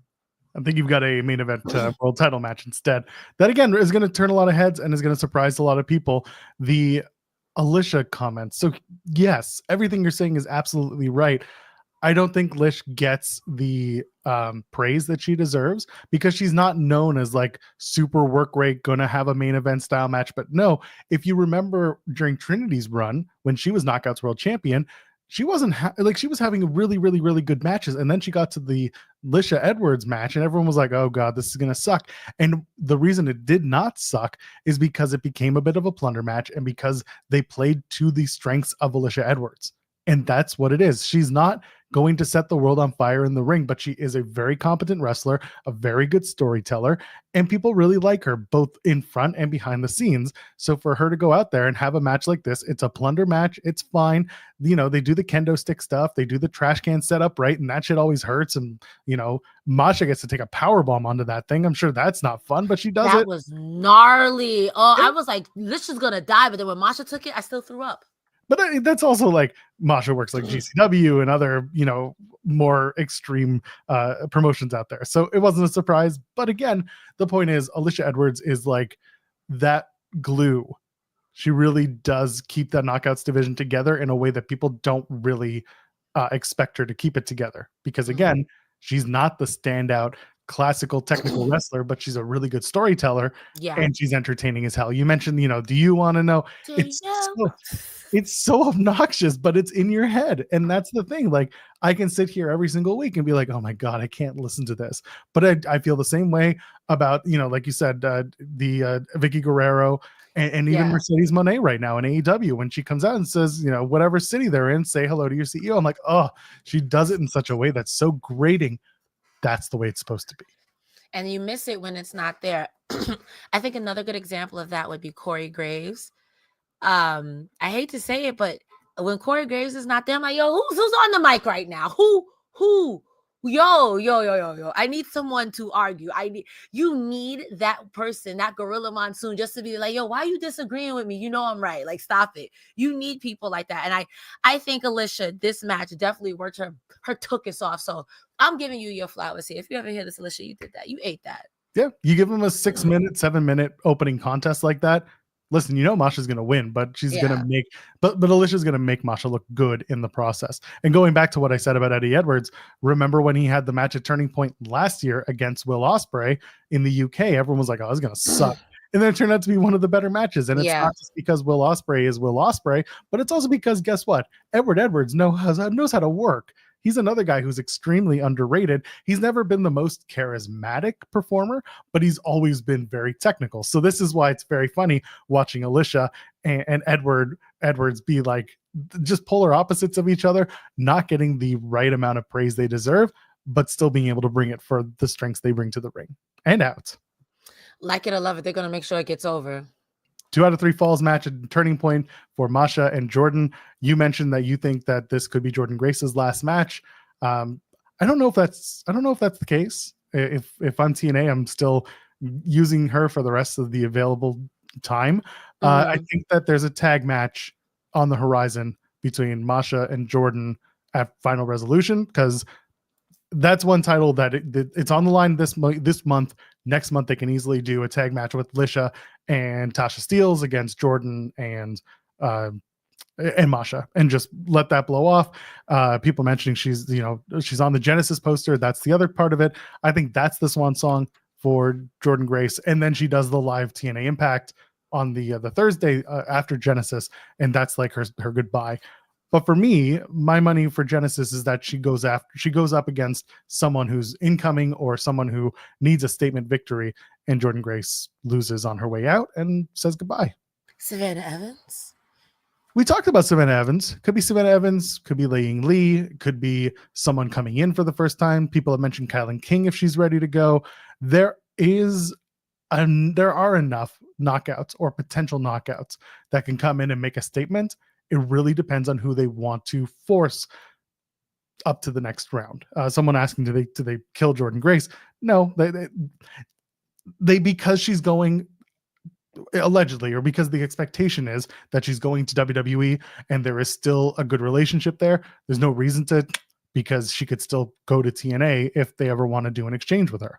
So it's not like they need to get rid of her in canon. They just need to say goodbye and be respectful. That's it. Even when Deanna left, they didn't really, offer. They just had Giselle Shaw turn on her after a tag match and then pile driver. That was it. Yeah, it's not a bad idea. Not a bad idea. And to be fair, I don't look at like spoilers. I like to be sports surprised. So the Genesis poster, I didn't even know that was out. So ooh. I mean, they announced the show at Bound for Glory, so it's been out there. I don't watch wrestling. Fair. But at the end of the day, Jordynne Grace is still billed from Texas, still lives in Austin. The show Genesis is in Texas. Yeah. So it makes sense for them to have her until that time. And again, the Royal Rumble is February 2nd, February 1st. Regardless, it's the beginning of February. It's after Genesis. It's after the live Impact show. It would make sense for her to go, say goodbye to TNA, and then debut at the Rumble or re-debut at the Rumble. It's up to WWE at that point if that's where she's going. But I'm looking forward to the 2 out of 3 falls match between Masha and Jordynne. I don't expect a title change. If they do it just to go and have Masha win again at Genesis, that would feel weird to me. Okay, that's fair. I'd rather this is the end of the Jordynne Grace arc. Title run. Yeah. We're just starting to like ramp her down. They get the tag match victory at Final Resolution, and then she loses to whoever at Genesis on the way out and loses no luster on the way. That's how. Yeah. And like you said, it gives someone up and coming or just coming in or whatever the rub. And that's a good rub to have. Yeah, because again, they did a good job with Masha. Hopefully they start really capitalizing on that, but we'll see where it lands. That's kind of what I'm thinking with Jordynne Grace. Or it could be completely wrong, and you're right, and Turning Point is the end of the Jordynne Grace experience in TNA. Maybe she goes to Disney World. I don't know. She spends enough time there. Rascals and Kushida versus the Hardys and Ace Austin is announced for Turning Point. They run a promo of the Rascals and Kushida talking about this whole setup, and Kushida's just awkwardly standing there while Trey and Wentz talk. I don't really have anything else to add. I just wanted to point out Kushida's just awkwardly. The only time he moves is when they mention that he's an IWGP Junior Tag Team Champion. By the way, his tag team title co-holder, Kevin Knight, he worked ROH tonight. So good stuff. Period. Yeah, I don't have anything else to add. I just put that. I literally drew Kushida like that's the question mark. Like, yeah, it just kind of existed. Ash by Elegance defeats Jody Threat. Expected? You're right, Joel. This tag match is coming up, and you're right, Joel. Just announce it on the countdown and have the win. Let's just get there already. I mean, this match was fine. I will say, in my opinion, because sometimes I feel like I'd be giving Ash by Elegance crap. She did pretty good this match. I'll give her flowers. But of course, the cheating, personal concierge. I'm sick of him. He's another one who's a really good valet manager. He's the worst too. They didn't even finish Jody Threat's intro. He's like, all right, shut up. I'm like, hey, yo. He's too good. He's too good. He's too good. Iceman's all right. No, he's actually really good at this. They do a spot where Jody's shoulder goes into the ring post, and it sounded so gnarly. I loved it. And then during the cheating spots, you've got this commentary. I see you, Ray Walton Hannafin. They say if you can get away with it, that's fine. And then it's been proven everywhere else. Why not here? And I'm like, I know exactly what you're doing, and I love what you're doing here. If you ain't cheating, you ain't trying. Also, I had to put over the fact that the concierge said this town is a dump and you've never done anything great. Bro, I've heard a lot of cheap heat lines, but this was dirty. that was awful. I live, but that was awful. I'm calling the police post haste. Prove me wrong, Fayetteville. Prove me wrong. Heather tries to distract. Iceman stops Jody Threat from hitting a superplex. Danny Luna knocks out Heather, and then Ash gets the rarefied rare. Oh god, and gets the win. That's yeah, they're gonna change titles and men don't like it. Sorry. I got one day I'll stop booking the Knockouts tag division, but today is not that day. Mike Santana comes out to cut a promo. This was good stuff. You know, he comes out, talks about being fueled by the people who told him he couldn't accomplish anything, promised his daughter he would win the TNA world title. Now he's promising the fans he's going to win the world title. Out comes Frankie Kazarian with his Call Your Shot gauntlet trophy. He says, I'm the king of TNA, and I want to sit on the throne as the champion. And so Santana, you know, he's like, I'm out here to put Nick Nemeth on notice, but instead I'll beat your ass, Kazarian. And so they make a match for Turning Point, much to Kazarian's chagrin. He wanted his night off, but he's not going to get it. All this to bleed into Kazarian versus Rhino. Really, all you need to know is that Rhino goes for the gore. Kazarian rolls up Rhino with his foot on the rope, gets the win. Listen, Rhino looks good for an older dude doing this 25 years later. Good for him. Yeah, and then Rhino gets the gore on Kazarian after he celebrates. Kazarian's healing it up. And at first I was like, yo, whose uncle is this? And now I'm like, yo, Kazarian, get out of here, bro. Like, it's so, from a fan standpoint, I'm very sports entertained. I wish I wasn't. Because you know exactly what you're doing. And it's fantastic.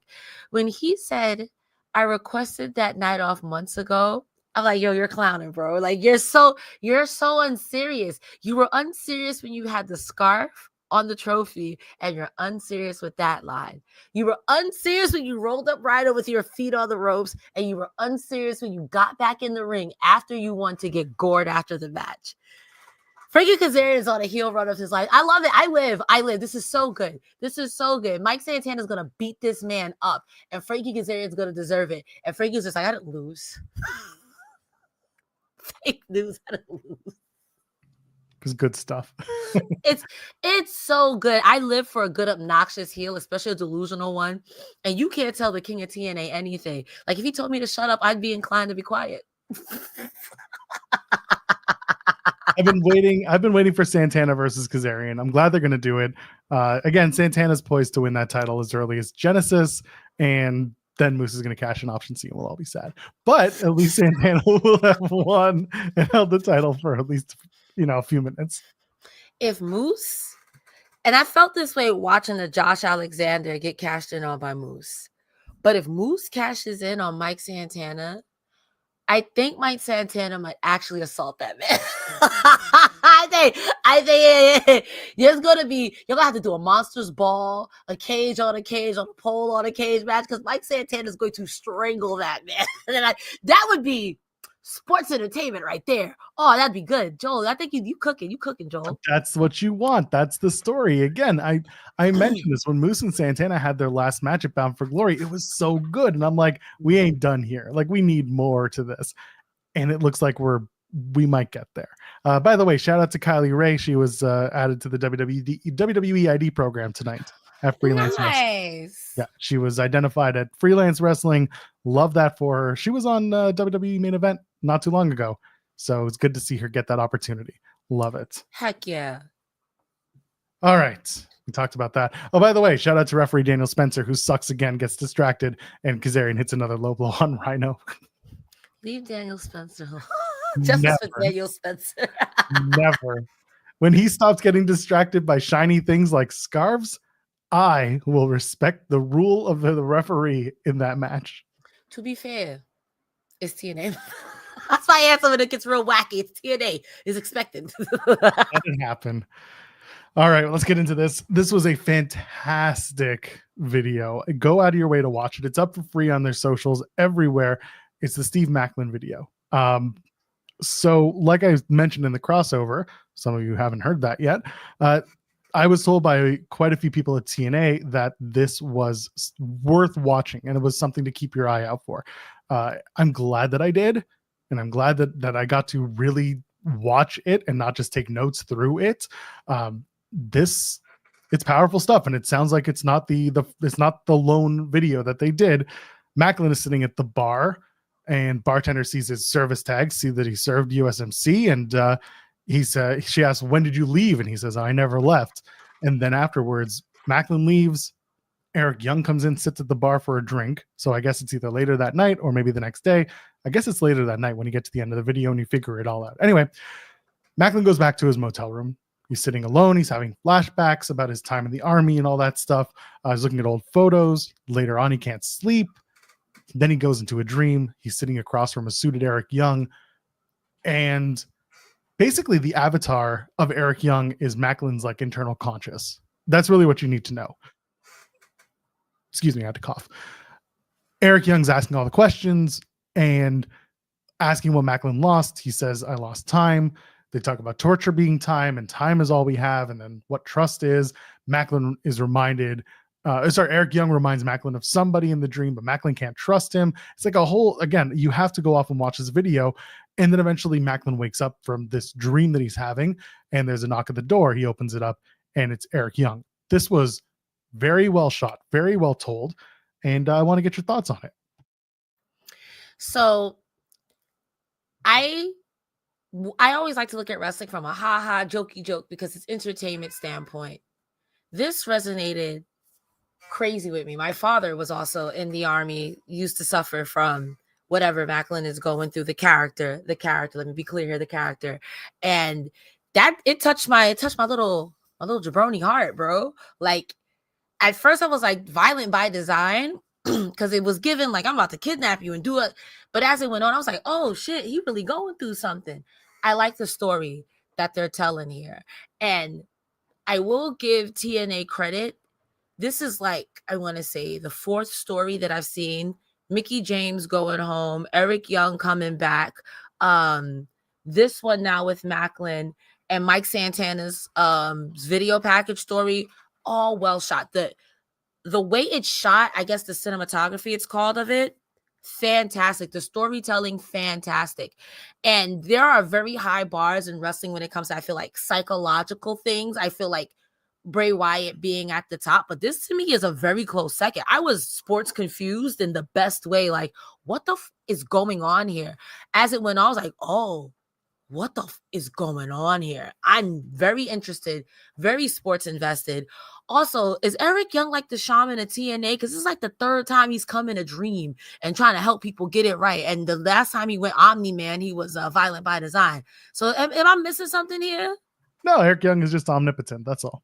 Okay, that's fair. He lives in the TNA universe like forever and ever. They've killed him once, so now he just lives in everyone's mind. But of course, the fans can see him when he wrestles matches. I don't know, but I'm looking forward to what this all comes together to be. Someone in the chat saying like I'm guessing a lot of people in the military can relate to this. So Maclin had retweeted the video and said putting this together was a dream come true to realistically show the mental state of millions of combat veterans and the struggles we face on a daily basis is and always has been a very important piece of my work as a professional wrestler. I hope you enjoy a look into my mind. And then Deonna Purrazzo, who is Maclin's wife, had retweeted it and quote tweeted it and said, I cannot articulate how accurate this is of your life. The nights you've woken up drenched in sweat only to tell me about dreams just like this. I know this wasn't an easy project to dive into, but proud doesn't begin to describe how I felt watching this for the first time. Thank you for being vulnerable and showing this side of you. Thank you for being you. This was really, really well done. I cannot put it over enough, and I really hope that people go out of their way to watch it because this was not only, like you said, the cinematography was very good. The story of it is good because there's passion and there's a sliver of reality in it, and it's still pro wrestling, so it's still a little wonky. So it's still pro wrestling, but it's not bad. It's not hokey.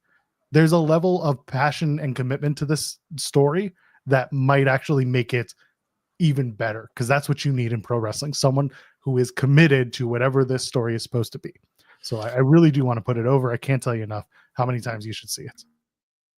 I do want to say too that there's just a right amount of level of what the fuck is this to bring you back from, oh my God. Like I said, like I say it warmed the cockles of my little jabroni heart, but I like legit almost cried, bro, because like I resonate with my dad. My dad used to deal with that stuff, just be wild out of whack for no reason. He'd be like, nah, I'm cool. I'm like, you're not. It's all good. I can hug you, bro. Like, that's real. That is so real. And I feel like it's stuff like that where you can look at a wrestler and be like, damn, dog, I'm a fan now. Like, I'm a hardcore fan. And like, I'm an apologist. I'm a Maclin apologist. You know what I mean?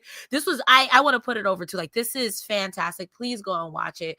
And I feel like, if you want to put a human face to a wrestler, sometimes you just got to be a little bit vulnerable. And Maclin aced the assignment, 10 out of 10, no notes.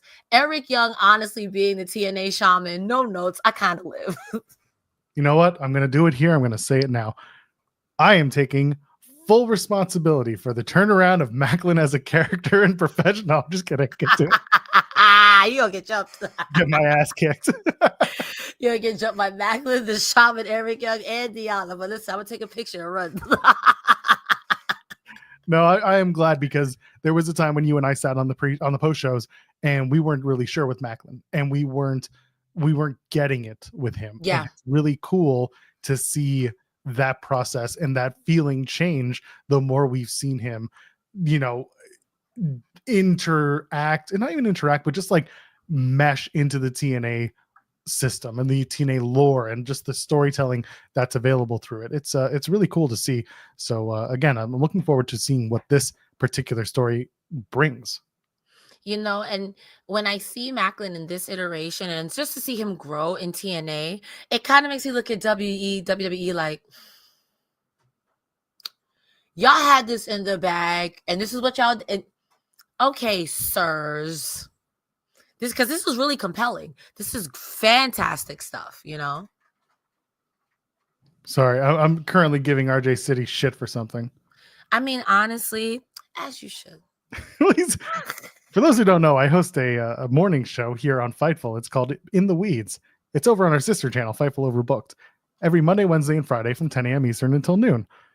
We have guests, Busted Open, who are very notably our enemies, our competition. I'm just kidding. We love them. They just said you'll have to come on tomorrow to elaborate, said RJ City. Or sorry, said the Busted Open crew. They said you have to come on tomorrow to the show and elaborate. And RJ City just quote tweeted it and said, I'm going to go on Busted Open tomorrow and relentlessly mock whoever the hosts are this week. And I'm just sitting to myself like, it's that easy to book you? I could have done this months ago. Ruined my life, RJ City. I forgot I was muted. I was like saying, mock me, please. See what he says. Y'all can come on this journey. Leon Slater and Laredo Kid defeat JDC and Moose. Leon Slater and Moose, they were hyped and they delivered. And I want to see more of that. And I think we will. It's not going to be immediately. While Slater does get the pin on JDC, it's going to be Moose versus Laredo Kid because post-match, while everyone's beating down, while the heels are beating down the baby faces, while the heels are beating down Leon Slater, Laredo Kid gets a chair and takes out Moose and JDC. So that's why that's happening. Moose basically said, that'll be it. I'm going to beat up another luchador on a pay-per-view and win the match. I got to tell you, I did a whole diatribe in my house. Like, where's the Laredo Kid from? Is he a luchador? They're about to take the pin. My little brother hit me with the, I don't know. JDC is in this match. Leon Slater might pin somebody. And what happened? I felt like a fool. Joe, I thought this plan was foolproof. The luchador didn't lose. In fact, he was rewarded. In TNA, he was rewarded with an ass beating from Moose. But he won. I mean, he was on the winning team. I hope they do more with Leon Slater. He is so good, so talented. I think it's like my second or third time seeing him wrestle. And every time he delivered. Because when he got that hot tag, Moose, as explosive and as tall as he is, no way, dogs. Like, Leon Slater was right up on him. I'm happy Laredo Kid is getting the X Division Championship versus Moose. But I feel like at some point it should have been Leon Slater since he got the pin. But I digress. After the Speedball Leon Slater match, I said on the show, it looks like Leon Slater is definitely next. He is the guy who, when Speedball leaves, is going to be the next like Speedball presentation, getting the hype, getting the style and all that stuff. I think they're going to slow boat him a little bit, which is fine by me.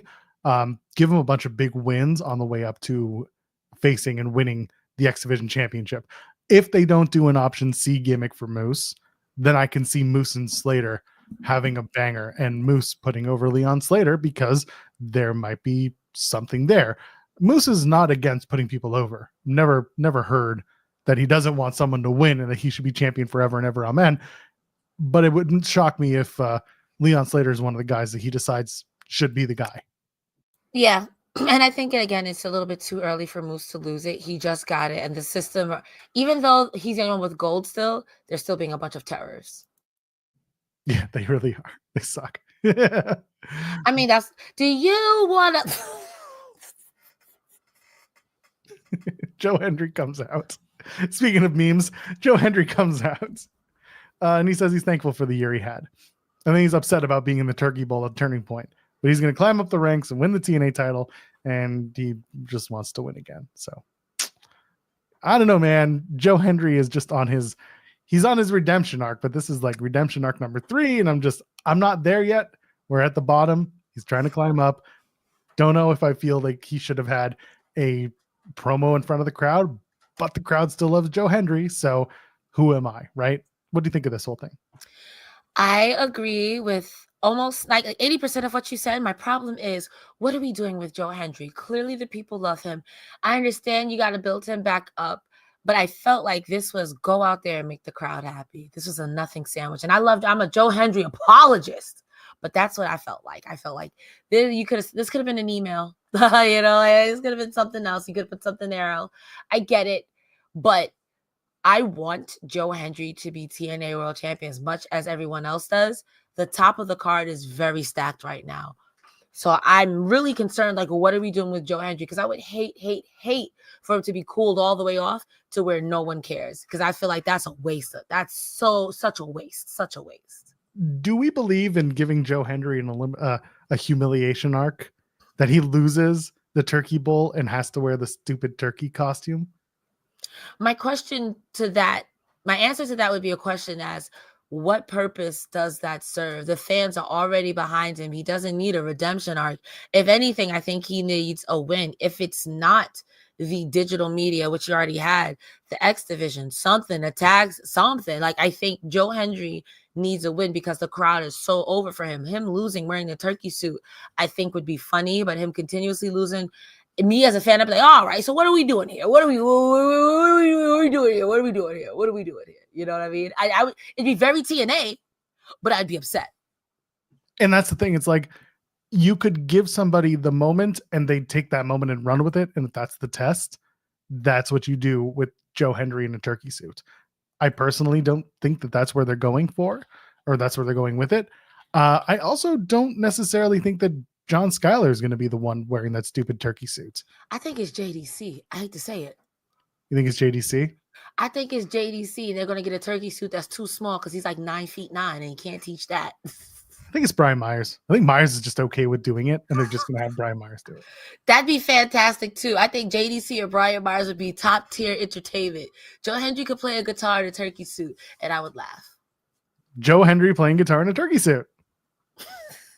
Telling you, it's there. He can make the most of it. That's the other thing. Skyler just will look like an idiot.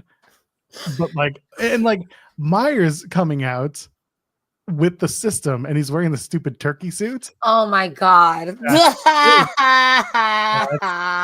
That's the thing. And I'm not going to spoil the match for Final Resolution. That's they did it. The tapings cover all the way to Final Resolution, FYI. Regardless, that I'm not going to spoil that, but Myers being in the turkey suit, at least for one show, would be hilarious. That's how I feel about JDC, because Myers is tall, but JDC is mad tall. They're not going to find a turkey suit that fits him. He's just going to be miserable the whole time standing next to Moose. I would laugh out loud. See? And the other thing is they don't have any recorded, they're not doing any live content until Final Resolution. So they're doing Turning Point live, and then the next Impact after that. Sorry, let me try this again. Turning Point is live, and then they've already taped the 2 weeks worth of shows that air between Final Resolution and from Turning Point. Mm-hmm. So whatever happened, they didn't show who's in the turkey suit in those tapings. So we don't know who it is, but whoever it is would obviously have already done some sort of promos, backstage at the tapings. I'll be real with you. I don't think it'll be Joe Hendry just because that's a corny joke. Never mind. I'm going to shut up. Continue. I don't think it's Hendry. Myers is where I'm kind of going with it, just because it would be fine. You can give Joe Hendry the elimination kink, the humiliation kink, and see how he does with it, because he's at the bottom of the barrel right now. Let him be more humiliated, and then he has to win his way back up. He had to face Ryan Nemeth, for Christ's sake. Singing in a turkey suit, that's gimmick infringement, brother. Where's Adam Sandler? Put on your yarmulke, it's time for Hanukkah. He did a turkey one too. Of course he did. Turkey lurkey and turkey lurkey little. Turkey only cost a nickel. Yeah, I wasn't that shit. Because I'm not an Adam Sandler fan, but I know that. That's funny. I love turkey on Thanksgiving. Happy Thanksgiving. Anyway, Nick Nemeth. We're going to get a cease and desist. It's like, how did he know how to sing like me? Like, buddy, I'm a Jew. I get it. Nick Nemeth half-assedly still believes in Joe Hendry. He's going after the entire system, even though Edward Edwards is going to be the opponent. A Turning Point calls it an honor to be a TNA champion, and Edwards won't take the power away from Nick Nemeth. Nick Nemeth is a power whore. Power bottom, some would say. Power top. A power top. He's the champion. I'm sorry. He's the power top. JBL will be at the show, so clearly we know what'll happen there. My 2 cents again, like the Joe Hendry. I guess, sure, you did it. Savannah Evans defeats Brittany Jade in a squash match. Full Nelson Slam gets the win. Anything to add on that one? Because it's a match that happened. I just wrote Rip Brittany. She's pretty good, though. I mean, Savannah Evans like she was going to eat her at one point, and I believed it. That's fair. In our main event, Hammerstone, Jake Something, and Trent Seven defeat Ace Austin and the Hardys. Ace Austin comes out with the Jeff Hardy face paint. They're all painted face. It's kind of nice. Jeff Hardy has the full face paint. Ace Austin has the bottom half. Matt Hardy has the top half of the face paint. It's really cool. Ace Austin basically gets the shit beat out of him for most of the match until the Hardys tag in. Triple Twist of Fate was neat. Hammerstone and Something break up a potential Hardys win. They beat them up. Trent Seven low blows Ace Austin, hits the Birmingham, gets the win. Hardys and Austin get attacked by Hammerstone, Something, and Seven, and then Rascals and Kushida make the save because that is something that will be happening at the Turning Point show. It's going to be Rascals and Kushida against the Hardys and Ace Austin. This was a TV main event. Nothing special, nothing out of the ordinary. It was fine. Your thoughts? The best part of this match was saying the enemy team's name is Hammer Something 7. And that's what I got. The Triple Twist of Fate was cute, but this was a standard match. Also, Trent Seven, this man isn't doing the yam bag shuffle. He's trying to make sweet potato pie. The way he gets up in there and grinds the yams, like, bro, like, and what ref was this? Because he the same thing he did with Speedball, where he was there for a minute, like, yeah, I feel like, yo, where's the ref? Like, you're not even trying to be sneaky. You're making mashed potatoes over here. Like, who's mad? This match was fine. Ace Austin really did get beat up for most of this match, respectfully. I'm pretty sure it was Frank Gastineau. Who's there? Who's in the ring? Let me see. Yeah, that's Frank. Senior referee Frank Gastineau. I mean, it is what it is. It's TNA. And to that extent, I always expect good wrestling, which I always get. And I expect a couple of chuckles. And this got a couple of chuckles out of me because Trent Seven also, like Kazarian, is an unserious wrestler. At some point, you can't make mashed potatoes. It's a yam bag shuffle, not a yam bag squash. Well, you know, with the Thanksgiving's coming up, so he's just getting ready for bringing his dish out for. He's tenderizing the meat. Tenderizing the meat, even though the meat is actually potatoes. Meat and potatoes, what a classic! He's got meat and potatoes. He has a former tag team partner who did Bop and Bang. So, like, what are we doing here? We're hammering something 7. That's what we're doing here. Hammer something 7. I see Jake Hammer 7, and that's good too, but I like Hammer something 7. The Brits do anything as long as they're stateside. Let's just put it like that. Anyway, that's TNA for November 21st. Hey, we did it. It's 11 p.m. Eastern. I told you we'd do it. On the dot. I'm a professional, if nothing else. Cresta Star, what you got going on? Oh, you got to do the coughing too. I had that. Something's in my throat. I had like a potato wedge that just suddenly got stuck. It's been bothering me all night. Literally, when you asked, I felt the tickle in my throat. Say, you're not going to do it. My throat said, gotcha right now. Undertaker, right? I gotcha. Ladies and gentlemen, boys and girls, my name is Cresta Star. I'm here every Thursday with the beautiful, handsome Joel Pearl, my favorite co-host of all the land. We're here on Fightful. We talk about TNA. Every Saturday, I'm doing the Collision Post Show with Rick and Iridian, except for this Saturday, because I think it's Full Gear. I don't know if we're going to be on their post show. I haven't been notified, but listen, I'm open to work. Like they say on LinkedIn, I'm ready to work, baby. Every Wednesday, you can catch me over on TikTok and Twitch, Cresta Star, where you can type that. I'm live. We go over AEW. We watch it together. It's tons of fun. Besides that, anywhere you can type Cresta Star on the internet, you can find me, even on Blue Sky. I'm not promoting my Twitter anymore. It's Cresta the Star, but screw them. Joel, where can they find you? Trying to find out what you're doing this weekend. The Collision Crew and Phil Lindsay will be hosting the Survivor Series post show. That's next week, no? That's next week. It's not this Yeah. week. I don't know. I'm guessing Sean's going solo for the AEW Full Gear post show. I'm gonna slide into Sean's DMs. What you doing, Sean? You have to really slide it. Anyway, whatever. Point is, I am Matt Joel Pearl. I don't use the other one. I use the Blue Sky, so it's still Joel Pearl there.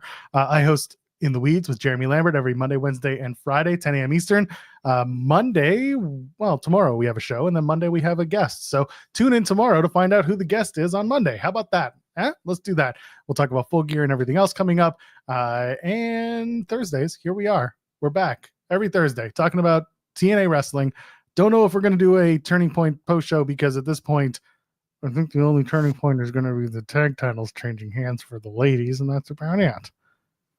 So we might just take Friday off. It's a Friday night, but also the show starts at 7 p.m. So might be able to get it in there if it's a show that ends at a reasonable hour. We'll talk about it. How about that? Leave a comment about whether or not you want a Turning Point post show and if you'll be turning in to tune in to Turning Point.